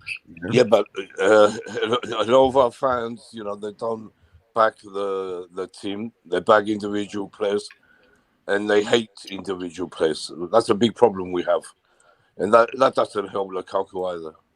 Yeah, I mean, yeah, no, definitely. It didn't start with Lukaku. Like, this goes back to William, Alonso. You know, this has been a thing in Chelsea fan base for quite a while. It's very strange. You know, it's very, very strange where you have a successful team and certain players are just so hated. You know, but I mean, it's just fan base, man. Like you get that in any sport. Doesn't matter what it is. Like people like who they like, and they don't like who they don't like. It's not about like team success. It's like choice, yeah. No, but there has to be some level of objectivity to it. You know, I mean, like nothing. Well, that only comes when you get older. Like you sound like a grizzled vet right now. But like kids, I've seen what they like, man. I've seen old men hating on players. It's not just the young boys. I'm gonna share with you. A tweet. This tweet has been reported by many sources. I've received it here from DJ Sav. He sent it to me via Chelsea transfer. It says Roman Abramovic is backing Thomas Tuchel over Romelu Lukaku, who is the latest striker to become an issue for both his head coach and the club, via the Telegraph. And this is a headline for a Matt Law story. A Matt Law publication, and you know we are used to Matt Law, producing pieces like this. However, I think this piece is positive rather than negative because he's highlighting the issue in respect to Lukaku's performance, Lukaku's contribution since he's been here at Chelsea. And also the fact that Tuchel needs a person who can contribute, who can score goals, and on which side of the fence is Roman going to sit, to back the player and back the 100 million investment, or to back the manager and try to get him to the tools that he needs to succeed. And in this case, it does look like Roman has decided to go with the individual who won him the Champions League last season. So, where do you guys stand on this report by Matt Law? What's your take on this? I don't like it. I don't like anything about it. Nothing about it do I like. I thought Boogie was the reason why is because this guy is now taking the opportunity to again further divide the dressing room. Like that, this type of story. Are you talking about Matt Law or Lukaku? Yeah, absolutely. Matt Law. All right, absolutely. Go on. Yeah, like this has nothing to do. Like whether or not this is true or not, it doesn't need to be out there like that. You know what I mean? Like, what does that mean to Lukaku now in the dressing room? Right? What does that mean to the teammates? What does that mean to the coach? You know, like I don't like any of this stuff coming out. Like for me, and I said this from the time Lukaku opened his mouth.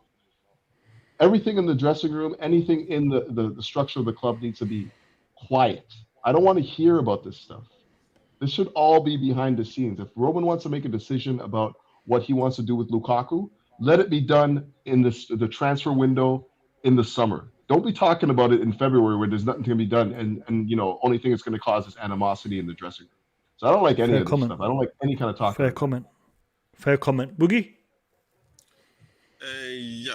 Like what Couch said, there are fans that are getting frustrated and voicing their concern just because they don't want to see Tuchel sack. Because we know the history of this club, how this club, at the end of the day, if we don't end up in the top 4, and for any, I'm not sure, if we don't win this World Cup, World Club Cup, or whatever you call it, and if we don't end up winning any FA Cup or any Carabao Cup this season, and we're not in top 4, for sure, we fan know that someone has to go, and probably Tuchel. So there's a lot of fans that are seeing the thing happening, and they feel like this Lukaku just feel like because he has 5 years and 350 a week, he's untouchable. He cannot be touched. That's his position. He feel like, oh, I'm here for 5 years. If they don't play me, I will sit on the bench and relax about it. This the one day they're losing money. I'm going to be 33 or 34.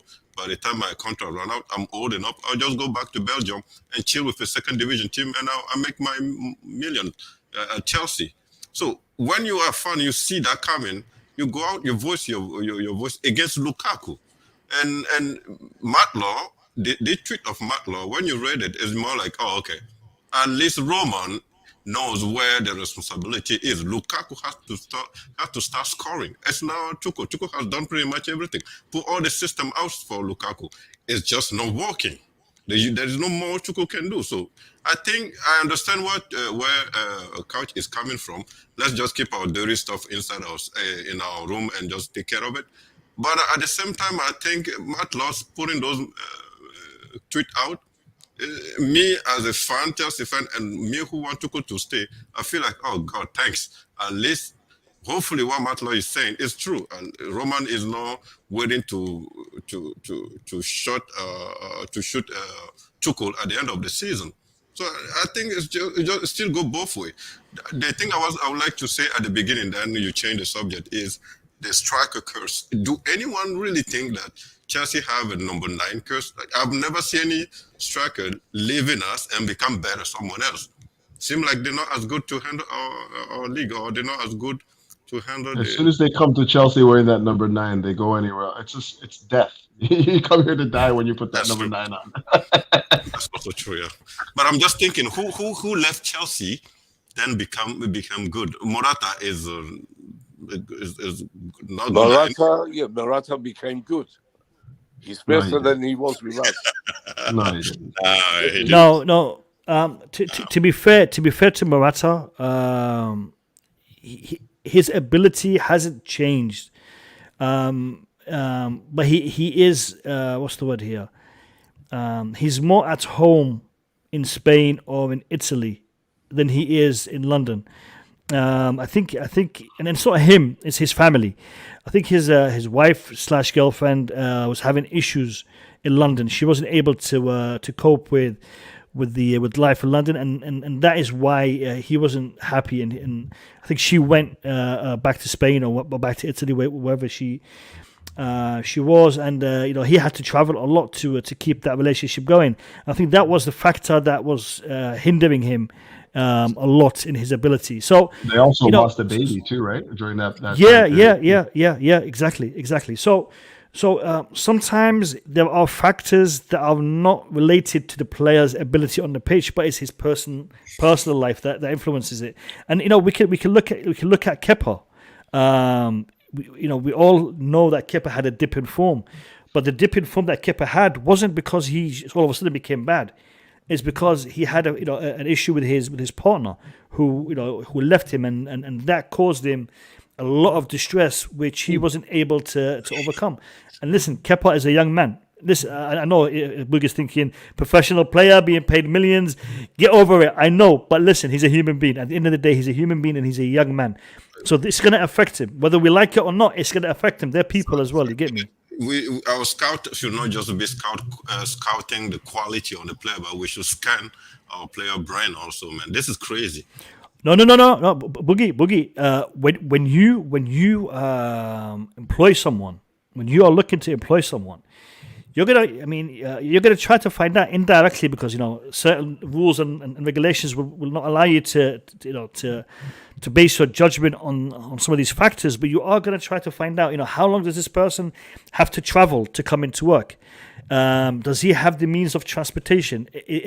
Does he have a big family? All these things. Is that going to affect his productivity?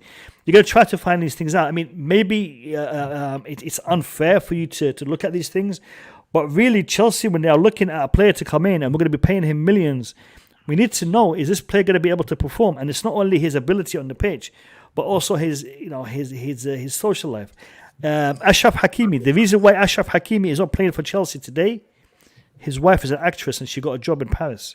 And that's why he went to Paris. So these are factors that we can't ignore. The greatest manager of all time, it's Alex. When he used to sign players, he's going to have dinner with their parents. Yeah, and there'd be a profile on the dad, on the mom, everything. And then when they'd come, he'd be like, he'll be looking for players that are looking to settle down and get married early in their 20s, because you're less likely to go out and be clubbing or be distracted by the nightlife. So all these things. It seems like a bygone era now, and because they're more highly paid, we assume that they're just, but a lot of these guys are babies. A lot of these guys are spoiled. A lot of these guys from the youth team, they've been treated like stars.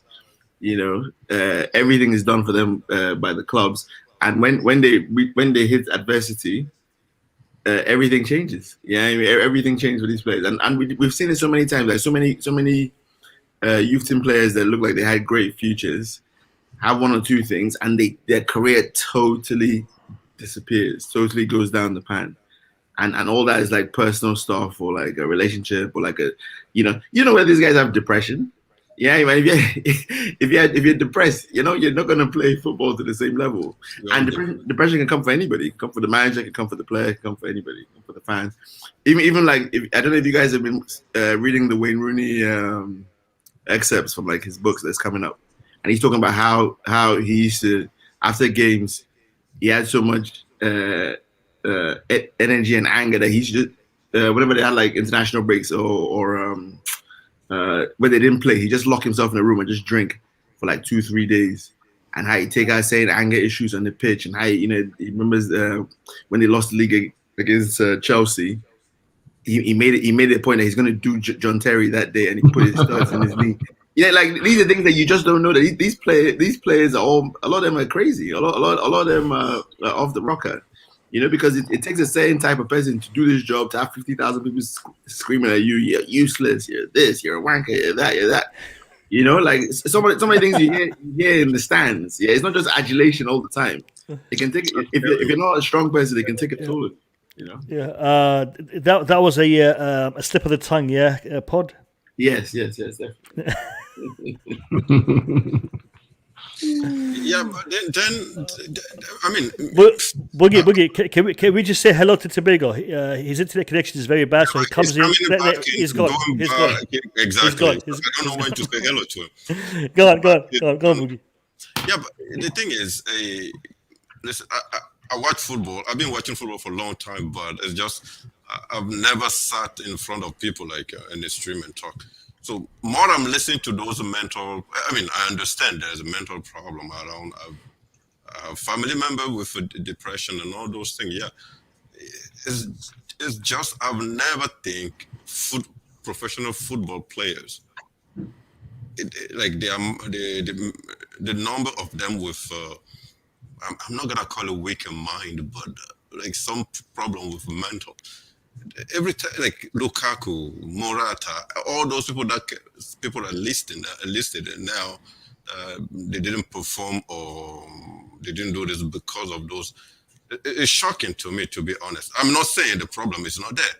It's just I thought those people have like psychologists available. They're well taken care of, and early age, how do you say, diagnostic of any mental or any physical or any abnormal behaviors, because they have all those medical stuff around them.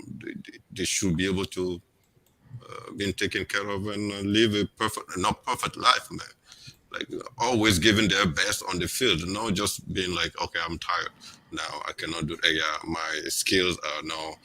These guys aren't robots, though, man. Like you're making it sound like they're robots. These are human beings, man. It's like, more. You ever heard of Biggie Smalls? You said Biggie Smalls? More money, more problems. That's a real talk, man. They're not legends, man. It's not as simple as just like going to a psychologist and saying, yeah, well, I'm having problems on the pitch. I mean, listen, I'm learning, but I'm pretty sure the first time I came to this stream, everybody noticed that I don't believe in it too much. Now I'm changing a little bit. I'm still shocked when people are using those because of that. The person cannot show his skills on the field, and I'm just like, but Boogie, look at it this way, yeah. Even players with so-called mental strength or whatever, yeah. Majority of these footballers, they go broke after they retire. Yeah, or they put on 20, 30, 40 pounds. Yeah, I mean, life is just not as develop some health issues. It's not as fruitful. Maybe they start drinking, all this sort of thing, or whatever. So even those guys, when they don't have football, when they don't have the adulation of the crowd, when they don't have the get up and go, even their mental health suffers, or their mental strength suffers. And when it comes to like the greatest, a lot of times it's not just down to skill. In fact, majority of the time, it's the guy with that mentality of I'm a big game player. Come the moment, I'm doing my thing. Not necessarily the guy who has the most ability. I remember back in the day. I think it was 2002. We signed Bolo Zenden. Yeah, and they said in training. Zenden. Yeah, they said in training this guy was amazing. Yeah, top corner, left foot, right foot, could do whatever. Yeah, dribble everybody. We bought him after he had a great World Cup for Holland. And we bought him after that, and he had been playing well in Holland before we brought him here. But come game day, this guy could not finish to save his life because he just couldn't transfer that same mentality to a competitive setting. But in training, this guy is amazing, dribbling everybody, top corner, left, right. To be fair, Pod, he was still able to do that, but his finishing wasn't the best. He created he was good down that flank, but he wasn't finishing wise. Yeah, but Mo, they said in training he doesn't miss. Yeah. and the funny thing is, it reminds me of when I watch Chelsea TV now. Yeah, and I see all these guys in training, Hudson-Odoi, top corner, everybody finishing like they're superstars, and then come the game. Like I've never seen Hudson-Odoi just leather a ball and it be on target. It always has to be a curler. You can't hit the ball straight. Same thing with Kai Havertz. Always want to bend the foot. Like the variety of finishes in our club is horrendous. Absolutely horrendous. They can only finish some really basic. The only guy who has a variety is Ziyech and maybe Mason Mount. The rest, it's too predictable. Only one way to finish, and I just don't see any consistency when they strike the ball at all. Yeah. Man, one of the worst strikers of the ball I've ever seen for a striker is Werner. Like that guy does not have time his runs correctly. Like every time he kicks the ball, it's a scuff kicked into the key. Like he doesn't, or he skies it over the bar, but it's never like a clean strike. Like time your run and strike it clean. Like he's dreadful. Like if there's one guy that I want to lead the club more than anybody right now, it'd be him. Because I think he's going, Coach. He's the first one who's going. What about Kovačić? Kovačić is but he's not really a striker though. Like you don't pay him the big bucks to score goals. Yeah, exactly. He's a guy that you hope that he can build in the midfield. Shuttle the ball into the final third one, and he does that incredibly well. I'm gonna ask you this question. And then afterwards we're gonna summarize expectations for tomorrow. I'm gonna ask you this question. You can sell 3 players, all right? You can sell them. Who would they be? Easy question. This is an easy question. I mean, and you can sell them for break even. So you can sell 3 players. I know. We're all gagging to just say it. No, but nah. You can sell 3 players. End of the season. Who would you sell? Who would you want to see the back of at Chelsea Football Club? And this is for you guys in the chat as well. In the chat, give me the 3 players you don't want to see at Chelsea next season, and it's just for banter. I just want to get your thoughts on this. We don't have to justify, right? No. It's your choice. If you want to justify, go ahead. If you don't want to justify, it's your choice. 3 players you want to see the back of at the end of the season.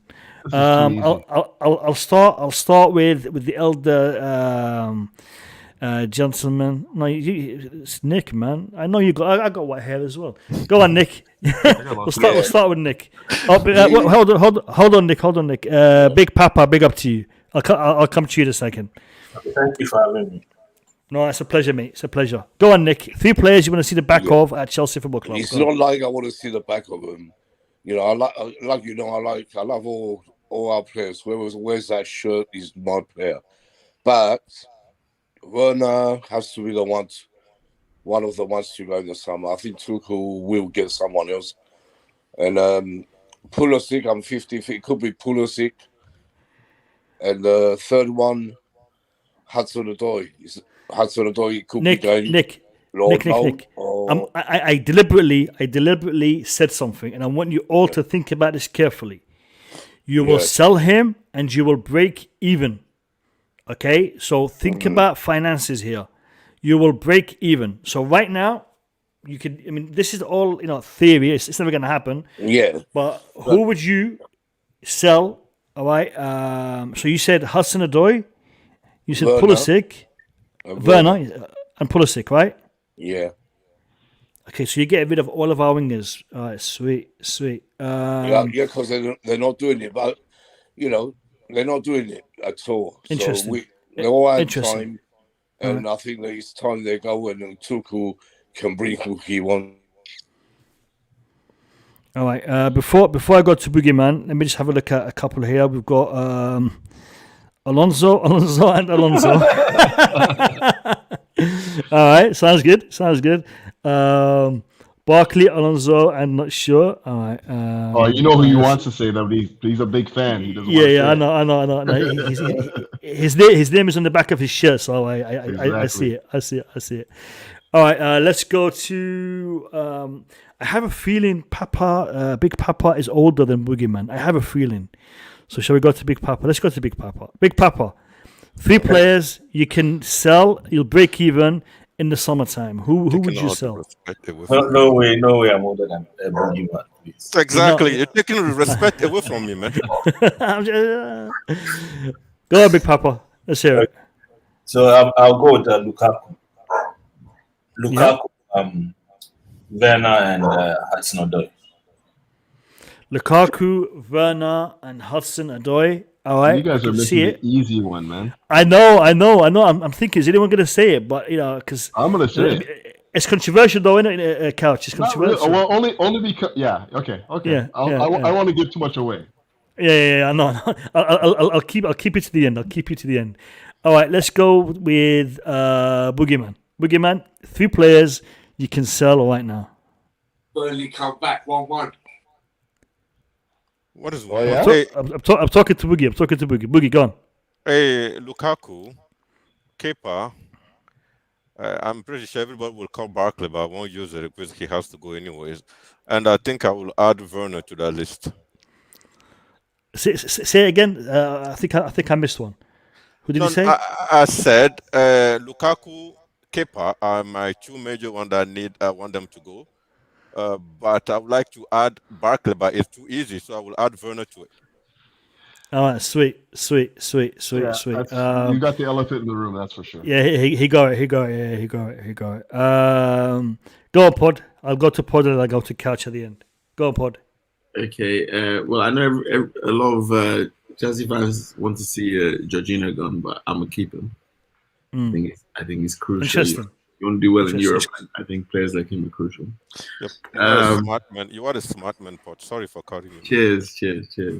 If it was just a money making exercise, obviously I go with Kepa 70 million, Lukaku 93, and I think Pulisic would probably be the next most expensive, either him or Jorginho.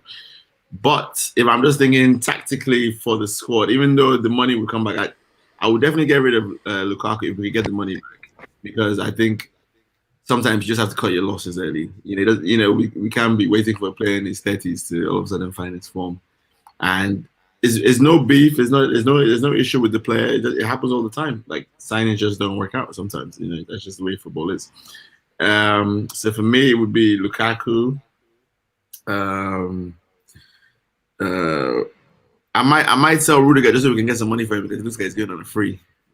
So we can get like 35 mil back for him. But no, it'll be Lukaku. Lukaku. Get on with it. Lukaku. Kickoff is tomorrow. I'm gonna get some sleep before then. Lukaku, Werner, and Kepa. Lukaku, Werner. Same as Boogeyman. Yeah. Go on, Couch. I don't even have to say anything. That's exactly what it is. Like, Werner's on 272K a week. Like, he's not earning that. The funny thing is, mine is tactical as much as it is financial. So yeah, no, I agree. Like, if I could get a mulligan and get Lukaku off the books and get Werner off the books and get Kepa off the books, and then reinvest that into what I actually think we should have bought, man, this team would be winning everything, man. Everything. Yeah, spot on. Spot on. Did you Yeah, guys, that's my choice. Yeah, spot on. Go on, Boogie. did you see the 2 goals that Olivier Giroud scored in Milan? I didn't. Yeah, so that Giroud's goal, yeah. Yeah, those 2 goals he scored Yeah, in the derby against He scored that exact same goal at Chelsea. I've seen him Yeah, I know. twist and then the finish. Yeah. Yeah, I mean, I've seen that and I'm just like, wow. Like Giroud, when Giroud entered that box, he's just another animal. Outside, he cannot do too much. He cannot participate or connect dot or control the ball. But inside that box, he's just something else. Something else. Like, old school number 9. Old school number 9. Listen. Is the fact that Giroud and Tammy Abraham not currently playing for Chelsea, is that on Tuchel? Because he kind of dropped him, didn't he? Is that on him? No, I think that's the finance. I think that's the finance. Wow. See, people talk about elephant in the room, and then when the elephant is actually in the room, you're trying to avoid it. Yeah, it is Tuchel. Why is it down to Tuchel? I mean, I for Giroud would like to stay, but Tuchel cannot guarantee him time. Who told you that? Did Giroud want to leave, even under Frank, and then they convinced him to stay another year? So I think he's like, if I'm not playing, if I'm not going to start regularly, then I want to finish. That's exactly what happened. He wanted a guarantee to play. He said he was happy at Chelsea. Yeah, but nobody gets. He was happy, but he wanted more years. They only give him 1 year, but he wanted 2. Plus, he has the option to extend it. He was on the bench all the time. Yeah, they extended it. Wasn't giving him and also Tammy didn't want to sign his contract as well. Tammy, I understand that they don't want to play him because he doesn't want to sign it. But Tammy was asking for what, the same salary that Hudson-Odoi. I mean, I'm just speculating here. Probably more. And listen, we pay. I wouldn't mind it. 150. Hudson-Odoi is a 120. If Tammy, we give Tammy 140. I wouldn't mind having him instead of the guy we have right now. So Tuchel. If Tuchel say, listen, I just won the Champions League. I feel like I need another year with these same players. Give me another year with these same players, and maybe in 2 years we will see if they cannot step up and score the goal. The Timo Werner keep missing. Then we will invest in the striker. You think the team will be like, no? Like after you win a trophy like the Champions League, you have to kick on and go again and again, and you can't come back with complacency settles in too quickly. You have to give them more challenges again. Yeah, but they're more too players young. and challenge them again. It's not like they. I agree with you. Hey, I'll say this: the people that we brought in to challenge the squad were not good enough. 100%. Like you brought in Saul Niguez and you brought in Lukaku, and those were not the right sorts of complements to challenge the squad again. I mean, in theory, you thought it could work. I thought it could work, but ultimately, it's just been a tire fire. Like, it's been extremely, extremely poor. But the decision to recycle the squad and get people who can actually function with Tuchel, the idea behind that still makes sense to me. You don't come back with the same. You think about like Chicago Bulls when they were winning their titles, Michael Jordan and whatnot. They didn't come back with the same roster year after year. They'd always bring in the next guy. Tony Kukoc is coming in. Rodman's coming in. Like that. That's how you win, man. That's even when you look at Sir Alex Ferguson. Like when they went 3 in a row, they weren't just like saying one player like stay with the same club. They brought in Tevez. Like that's how you keep winning. Yeah. The only time I've seen it in football. Is Real Madrid? Yeah, when they had Ronaldo, Bale, and Benzema, like they didn't bring anybody in. They pretty much kept the same team, kept the same midfield, pretty much the same back four, whatever. That's the only time. So Couch is right. You have to, unless you have world class players, like proven world class, like Ronaldo at the time best in the world, breaking every goal record. Apart from that, there were a lot of issues in that Chelsea team, and even as good as we did in the Champions League, I always tell people. The only reason that we got top 4 is because Tottenham in the last minute against Leicester, we had it in our hands and we couldn't beat Aston Villa on the last day of the season. We lost to Arsenal, we drew to Southampton, so the form wasn't great, Premiership wise, and even everybody was slating the performance in the FA Cup final. So there were definitely issues with the team that need to be addressed. And if I'm the manager and they come to me and say, "Oh, we're going to get rid of Giroud, we're going to give you Lukaku," I'm biting your hand off at that point. Now, Giroud is a player that every manager would love to have in his team, but then he has to be happy to be there. And he was happy. Like, I just think he was happy. I think he was very frustrated towards the end. Every time I saw him when he come on for Chelsea and he maybe get like 5 minutes, 10 minutes in the game, he looked very upset because he's like, "Listen, I should be playing ahead of these young boys. I can score." He was a top goal scorer in the Champions League. He looked at me like, he's like, "Listen, I'm trying to play.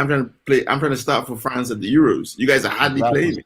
You know, like he's a professional, so he's not going to come out and do an interview like Lukaku. But I said so. Can I just ask a question? So, when I feel like Tuchel has Werner not scoring but creating a lot of chances last season, right? So, when you bring a striker in, whatever striker you want to bring, it has to be a team player, right? I just don't think we should. I mean, it's already done, but I don't think when you have that much quality in your front, like when I say quality, I'm pretty sure people they're not scoring. What am I talking about? Quality, but the fact that they keep creating those chances, but they cannot put those chances away. I feel like that's really a good step in the right direction. At least they're creating the chances. It's just stupid misses. So you cannot just bring a player. If I say that, I might be contradicting myself because the other. Yeah, careful now. Be careful now. Don't hurt yourself. Yeah, but what I'm trying to say is you don't bring a player that with the stature of Lukaku, where he has to play because of the amount of money spent on them. So Boogie, let me get an example here. Let me get examples. So Marino, hold on 1 second, Pod. Faz, I would love for you to come on and give us your thoughts on the game. I would love to get a perspective from a AL-HILAL fan. So if you're able to click on that link and you have time to come on for like 5 minutes, I would very much appreciate having you on the stream just to discuss the game. Amy, welcome to the stream. Where you from, and what do you want to add to the discussion? Amy bounced, not much. Man. Yeah. It was like yell. Yeah, so Faz, if you're able to jump on, I would love to have you on just to get some insight in regards to the AL-HILAL team. So if you're able to, click on that link and jump on. Sorry, Pod, carry on, my man. Yeah, I just want to say, so a perfect example of this is Mourinho's first season when he comes back the second time. Yeah, so we're creating chances. We have 3 strikers who none of them are quite whatever, but they're good. We have Torres, Eto'o, and Dembaba. Yeah, I think Eto'o got about 17 goals that season. Dembaba got a couple, and so did Torres. And we have like a big squad. You had this is when he first comes back. You had Mata, you had Schürrle, you had all these guys. And then the next season, he cuts the squad down and he brings in quality. Brings in Fabregas, brings in Diego Costa, and rather than giving those guys time to see if they can get better or improve or just try and coach them their way through, he's like, no, I need to win now.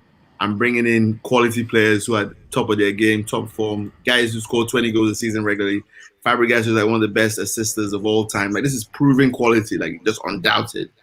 They come in and just carry us from third place the season before, pretty much run away with the league that season, while standing up until February and so, and then there's like a dip in form, but then eventually still wins the league. So I understand about giving these players a chance, but the team was so young. People forget, like when you look at Pulisic, Hudson-Odoi, even when Havertz, like it's unheard of for a team that young to be winning the league. You know what I mean? When all your front 3 are like 22, 23, 21, like it just doesn't happen. You need that experience. You need that proven proven goal scorers, proven. Yeah, but my point, what I'm trying to make is this, though. Like you said, they were really, really young, and they were creating chances. They just not scoring them. And then, so when you bring someone with that much money, transfer fees, you just destroy whatever harmony, or you just destroy whatever they have together. Those front 3, you take it away from them. They're not going to improve it. You just stop it. And I understand. For example, if before we get Lukaku, we let's say we sold Harvard and Werner also is gone, and then we brought Lukaku in, and I will understand that better than just drop Lukaku in the middle of a group of youngsters that keep creating those chances, but they just don't know how to score them. Why don't we? I mean, it is done, but I just feel like that I'm pretty sure Chelsea is not the first team that did it. Like you point out, Mourinho did it before also, or Tuchel is not. But I just see the logics of, okay, this team is too young, they're creating chance, but let's just drop one big name between them, and we will win a league. I don't think you will win any league because whatever work they did previously, you just pour cold water onto it, and there's nothing left. But Boogie, Man City, when Guardiola goes there, they're creating chances, but he still buys 4, 5, 6 players to bring in and change the squad. Jurgen Klopp's team, they're creating chances, they're scoring goals, but the defense was terrible. He still had to bring in Van Dijk, you know. So I just think you can't underestimate this league. Like you have to pay proper respect to the league we're in. It's not that easy. The teams we're competing against. You need almost 100 points every year if you want to win the league. It's just we just don't have that time. And I, like you said, you know the club that you're at. If I'm the coach, I think they're gonna sack me. They don't care whether I'm developing players or not. If I'm not winning by the end of the season, I'm picking up big trophies. My job is in danger.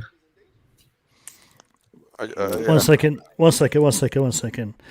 somewhere الله يسامحك على هذا الكلام اللي تقوله أنت. أشكرك شكرا جزيلا حبيبي. بارك الله بيك. Sorry, carry on, guys. I just had to address a comment in the chat. You know what I meant. I just feel like our coach or our technical staff don't understand deeply what is going on the pitch. They don't really study if we're going in the right direction, how to impact the group so the group can go in. You can see it last season. We're creating it. We have possession. We have a lot of chemistry around. Of course, sometimes the game but no one could score. That's the whole thing. We wanted an attacker. Everyone wanted a top striker to put the ball in the net because our great youngsters couldn't do it. So that's why that's why we're stuck with Lukaku. I understand that, but listen. I know you're trying to blame Lukaku for everything. No. Listen, let me finish this one. Now I understand I blame Lukaku a lot, but let me finish this one. I'm saying the fact that we brought Lukaku, I think the reason why I say the coaches and our technical board don't really understand deeply what's going on in that team is the fact, even if you want to bring Lukaku in, you have to look at Werner profile. So Werner at least is one of those players that is moving around a lot, but the only big problem, he cannot score. Why? Nobody knows. Maybe he cannot score. That's all he can run. So whatever striker you bring in to have some sort of cohesion or some sort of understanding with the other has to be the one that run a lot also, but can score in the other league. Just brings a striker that move a lot, but in front of the goal, he can take a deep breath and score goals. So why do you bring one that just doesn't move a lot? There's more than one way to win a football game. Like, it doesn't just come down to being able to run around a lot. Like, you can win football games many ways, as Tuchel's shown us. Like, he plays a bunch of different styles, a bunch of different tactical approaches to the game and whatnot. It's just he hasn't really worked. And I agree with you. Like, you still have to bring in somebody that fits the profile of the manager.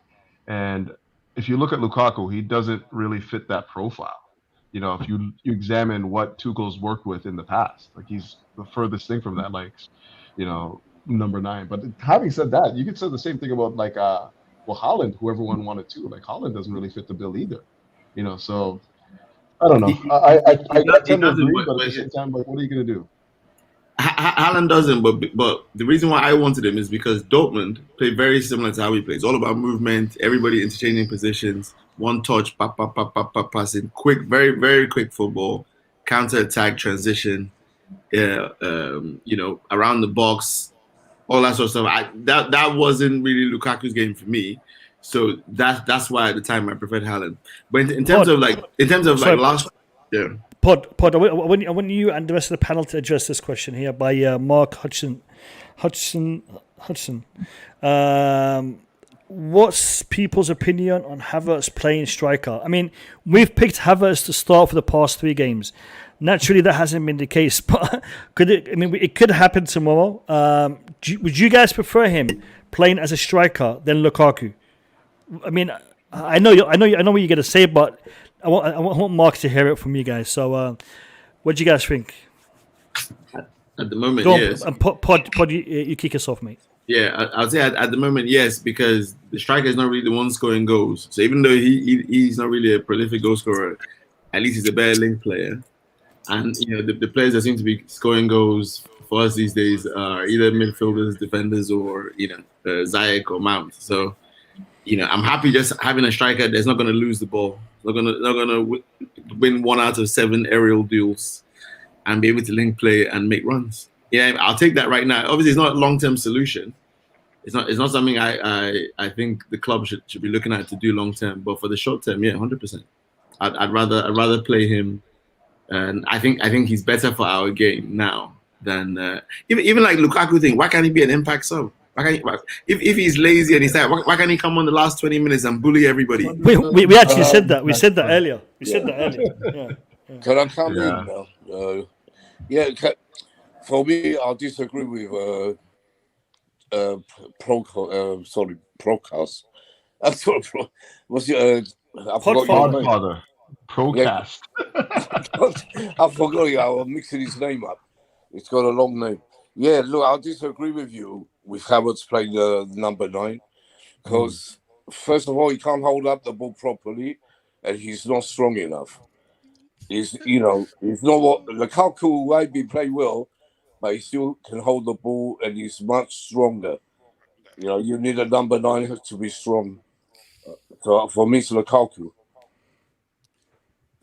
Yeah, when Nick Blue said he cannot hold the ball and he's not strong enough, I thought you were talking about Lukaku because Lukaku. No, I'm talking about Havertz. Havertz is a great player, but he's not for number 9.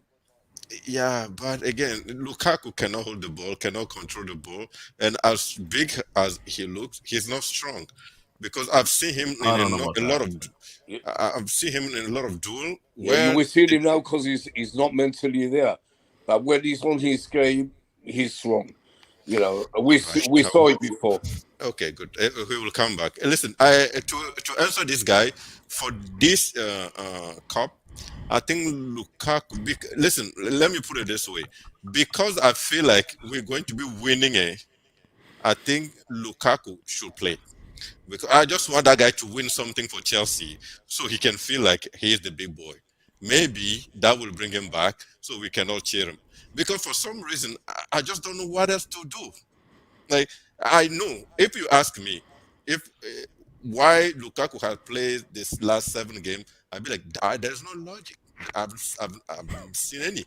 There's zero logic for Lukaku to be playing all those 7 games. But we're going to a cup where we're playing against what? I'm pretty sure Couch is going to come. Yeah, we're playing against a team like Plymouth again, and he can't even score against them, so we have a problem there. So, but I think there's a probability that we win this one. And even if we win it 4-0, and Lukaku scored the 5th goal, he contributed.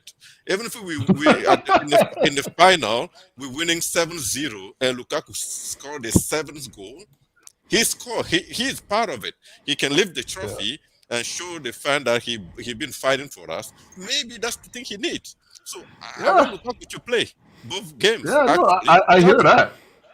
Like any little nugget that he can get right now to build his confidence, even if it's a fluxy goal off his kneecap into the net, like anything, just to get him going again. I agree with that. But there's a risk and reward situation though, because if we lose and he puts up a stinker, he's done. I promise you that. He's done. If he costs us, if he gets chances and he misses, and we lose this Club World Cup, but we all know he's striker. I mean, the odds are definitely stacked against are in his favor that we're probably going to win the game. we're probably the favorites to win, right? So I remember 2012. You know, we were the favorites. Yes. I wasn't too confident with Torres. I wasn't too confident with Torres, and that Corinthians team. But just generally, we were the better team. Yeah, I mean, and on paper, I mean, I'm just saying, on the day, the performance was just those Brazilian teams, Corinthians in particular that year. That was a really good team. Can we hold on?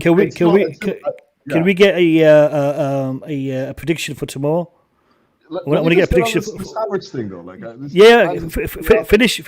When you finish off the Havertz thing, then you can start on the prediction. So carry on, and then keeps on jumping into these I know, but you know, I have two people here who wouldn't stop talking. It's Podfather and Big Papa.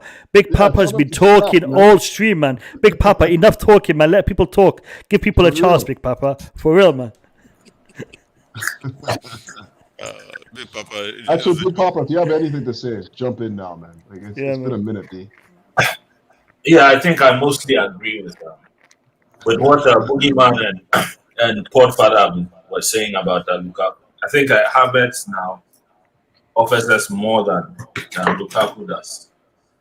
But like Boogeyman was saying, it might be good for him to play that game and then kick off from there. Right. Ultimately, I don't think Lukaku is a long-term solution for Chelsea, and we need to look beyond him. Because if he's that limited in the way he's able to play, then it means that we cannot really evolve our game. Right? And our game needs to be built and tailored around Lukaku and the way and his strengths. Which, I mean, honestly speaking, now I don't know if there are that many. What his strengths really are, right? But I think. Looks like he's primarily a box striker, just like Giroud. And Giroud even is, I think, might be a little better than Lukaku in that regard. At least now on form. Yeah. So I think we need to give Lukaku a chance. We paid the money for him. Let him play, and then. I guess we take it from there, right? Hopefully, he has a good performance and can kick on from there. Also, I just like to add this little, I guess, maybe a hot take. Right? I think last season, right, the way we played or the system we played last season was perfect for us, right? Because the team was transitioning, we needed to, we were shipping so many goals, we needed to stabilize and I guess kick on, right? But I think the mistake Tuchel made was that he did not evolve our system last season and look forward towards this season, because I think a lot of the issues we are having now stem from playing in a way that I think does not suit most of the players we have, right? Like Loftus-Cheek, we know is naturally is an 8, right? Not a 6, right? Pulisic, we know plays best on the left, right? When he has space and he's able to build momentum with the ball and he's coming in, right? The same for Hudson-Odoi, the same for Ziyech. So a lot of our players were being played like square pegs and round holes, right? For most of last season and the greater part of the season. And I think that hampered us a bit, took away confidence from the players. So getting the confidence back and getting into the natural stride of doing things might be a bit of an issue for them now. But I think our players are far better than the way fans are evaluating them now, especially our forwards or our attackers. Right? They are much better than maybe each of them maybe 3 or 4 goals and 2 more assists than what the stats are showing now. So yeah, that's just my the little nugget I wanted to put in. Yeah, I'm just gonna come off the back of that, and then I big up Big Papa. Like that's some real talk there. We are better. It's just whether or not we're putting these guys in the positions to excel in their best positions or bring their best football out, and that's clearly not happening because Tuchel has devised a system that won us the Champions League. And, you know, I know back then when he came in, it was just about getting results. It didn't even really matter about how we won or the manner in which we won. We just needed to win. And as we started to gain more confidence into the latter stages of the Champions League, you start to see guys just play out of their socks. Like N'Golo Kante just played like world-class N'Golo Kante, and we got results and whatnot, right? But ultimately, I think if we're gonna like, first of all, let me just say this about Lukaku and Kai Havertz, because I've been trying to say this for a while. There isn't a whole, like, I hate the fact that we have to continually look to these little nuggets, these little things to say, well, this guy's better than this guy. Like, to me, you have to score goals. This is what we have strikers to do, to score goals. I don't care if his movement, he's running around and he's doing this and that. Like, that's not why we bought him. We bought him to score goals. He's not a decoy. We don't have a 71 million pound decoy or 100 or 97 million pound decoy. We bought these guys to score goals. Same thing for Werner as well. So I don't like this. Well, at least he's doing this, or at least he's doing that. Like, I don't care about that. I don't care about that stuff because they weren't brought here to do that. Okay. Secondly, I would go with Kai Havertz myself, just because I think that Kai Havertz needs game time as well. Like, we've seen Lukaku for 8 games now in a row, and he hasn't given us anything. And while we're trying to play him into form, we're playing guys out of form as well. So, I want to see him come back into the side right now. Before he got his broken finger, he did score that game, and he's looking quite threatening. I know it was against Chesterfield or whatever, but he did score. So he needs an opportunity to build on that as well. So I don't know. It's a bit of an eyesore. Like, I'm not going to lie to you guys. I hate the fact that we have to look at these little things that don't really amount to much of winning. When we talk about, like, oh, his movement, oh, he's holding up the ball or whatever. Like, oh, look, like he ran over there and those guys chased him over there and we still don't score, but at least he's running. Like, that's not it, man. I'm sorry. We need to score goals. And currently, we don't have anyone that does that. Lukaku is probably the best striker at the club, but he's not scoring goals because the game is in his head right now. I haven't seen Havertz get into the box and look clinical ever. He's just not a clinical striker. Every time he's got his head down, he doesn't look for options, the better options in and around him. He shoots it into the 3 or 4 defenders all the time. I saw the last game, he was played in, but I think if I'm not mistaken, it was either by Hakim Ziyech or Lukaku, and he was in space. It was both. He was playing twice, coach. But the one that Lukaku pulled him through, and he missed. He missed easy. So he's not a goal scorer. The one where he was played in, and then he had Mount to his left, and instead of like passing it to Mount, who was in a better position to score, he shot it and was blocked. Like, it's just decision making again. Like, these are, like, obviously he's young and whatnot, but like, you got to make better decisions, man. You're not an outnumber striker. I understand that, but like, you got to make better decisions in the final third, and he's just not doing that for me. I gotta go. So let me just finish this one shot. I think that this is a game where Chelsea should win 2-1. I don't think that our striker is going to score. I think we're going to get another goal from Marcus Alonso, and Chelsea's going to win 2-1. But Marcus Alonso and Thiago Silva, my goal scorers. Something like that. Our defenders come to the rescue again, man. Anyhow, fellas, we'll speak again tomorrow. Couch. Up the Chelsea. Let's get this result, man. I'll see you tomorrow. Take care, brother. Guys. Thanks for coming on. Have a good night, Couch. Peace. All right. Listen, before I get the expectations of the rest of the panel, I just want to say something. Tomorrow, we will be doing a madness. We will be doing a madness tomorrow. I will be streaming 30 minutes before kickoff. And that will be the pre-match portion. We'll discuss the lineup and whatnot, and then we'll go into the game. And then after the game finishes, we will do a post-match. So it'll be a pre-match, watch-along, and post-match all rolled up into one. So we'll be streaming for about 3-4 hours tomorrow. So we'll start half an hour before the game, and we'll probably finish an hour after the game. So I wanna live and enjoy the whole experience of the game, and I'll be doing that for the final as well. So for the final and for the semi-final, hopefully we'll get to the final. So I'm not jinxing it, but we'll be doing a pre-match, watch-along, and a post-match all in one continuous stream. So, look out for that. If you haven't subscribed already, make sure you subscribe and you tell that bell notification button on so you'll be notified when we go live. Boogie, expectations for tomorrow, man. I think we're winning. Oh, yeah. Listen, we're winning. I just hope we don't have any injuries, and I hope that COVID does not go through our camp, because I don't know the rules. If for any reason we cannot put 11 players on the field, do we just forfeit the game or not? So hopefully tomorrow, after their test or whatever they do before the game, we still have at least 11 players to play that game, and no injuries. So we can have enough players for the final also. Other than that, I just feel like I don't think Al-Hilal will score on us. It's probably going to be 2-0, something like that. I think so. All right.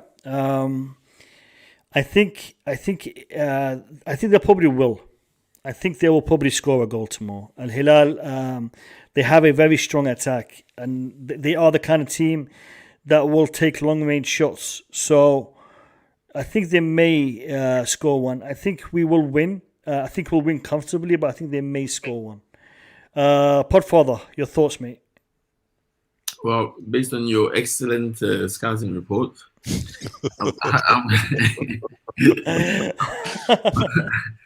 I'm gonna go for a 3-1 score to the Blues.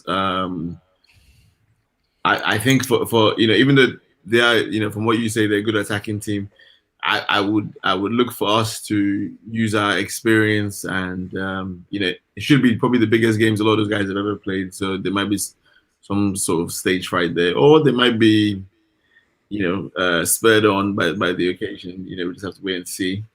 But I think for Chelsea, semi-finals usually are always tight. It's never easy. No matter what semi-final we've been in, it's never really been a blowout. So I expect it to be close for a lot of the game, 2-1 for a long period, and then we probably score in the last 10 minutes to make it 3-1, seal the game. Lukaku goal incoming. I'm going with Boogeyman on this one. I do. You know what? All joking aside, I would love to see Lukaku bang in a couple of goals tomorrow. I need to see that.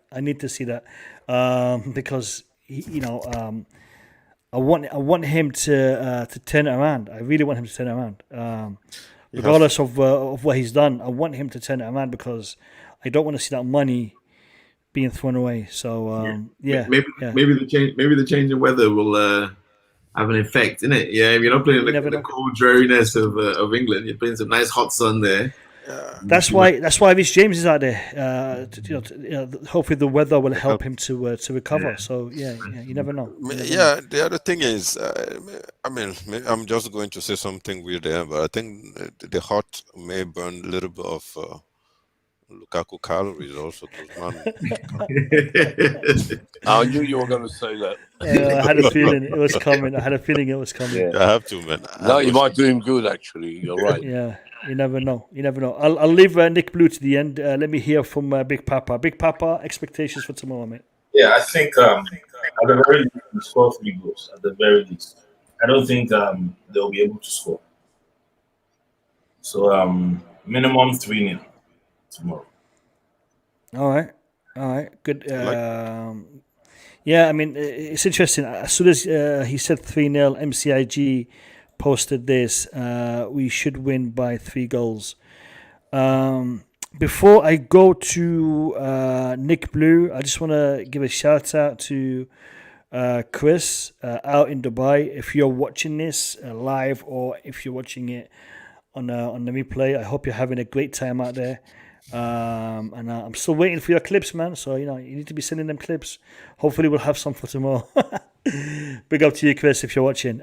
Nick Blue, expectations for tomorrow, man. Yeah, well, there's nothing apart from a win to expect. We have to, for sure win this semi-final. None of us have really heard of this team we're playing against, Alabi, whatever. No, some of us have.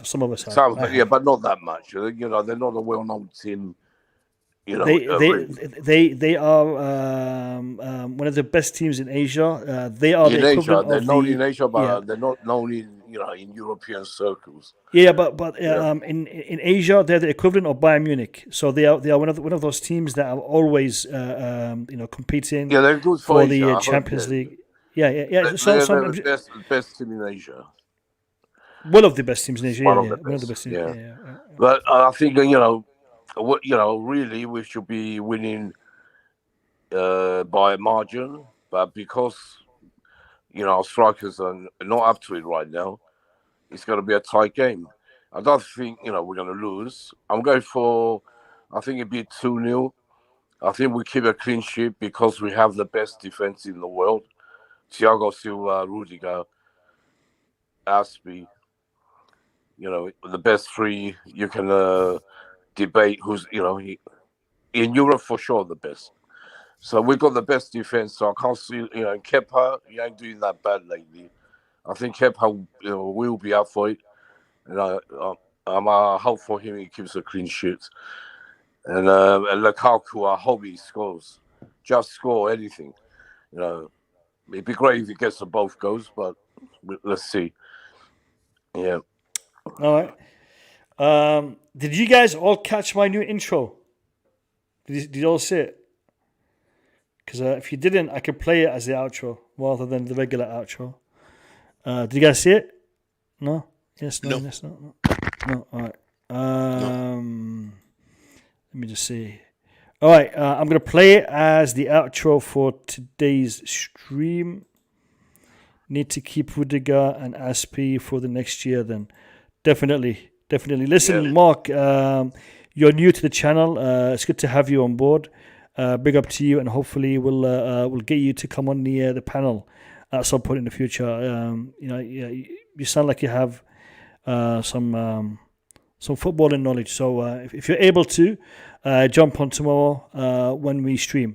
And like I said, lads, tomorrow we're doing a marathon stream, half an hour before kickoff. We're going to examine the lineup, evaluate the teams. Then we'll jump into the game, and then we will watch the game and do a post-match reaction, hopefully after we beat AL-HILAL. Guys, thank you for being here. Thank you for taking part. It's been a good stream. We will see you all tomorrow. This is the intro. I'm going to play it as an outro just for today. Have a good night. I'll see you all tomorrow. Peace. Yeah, up the blues.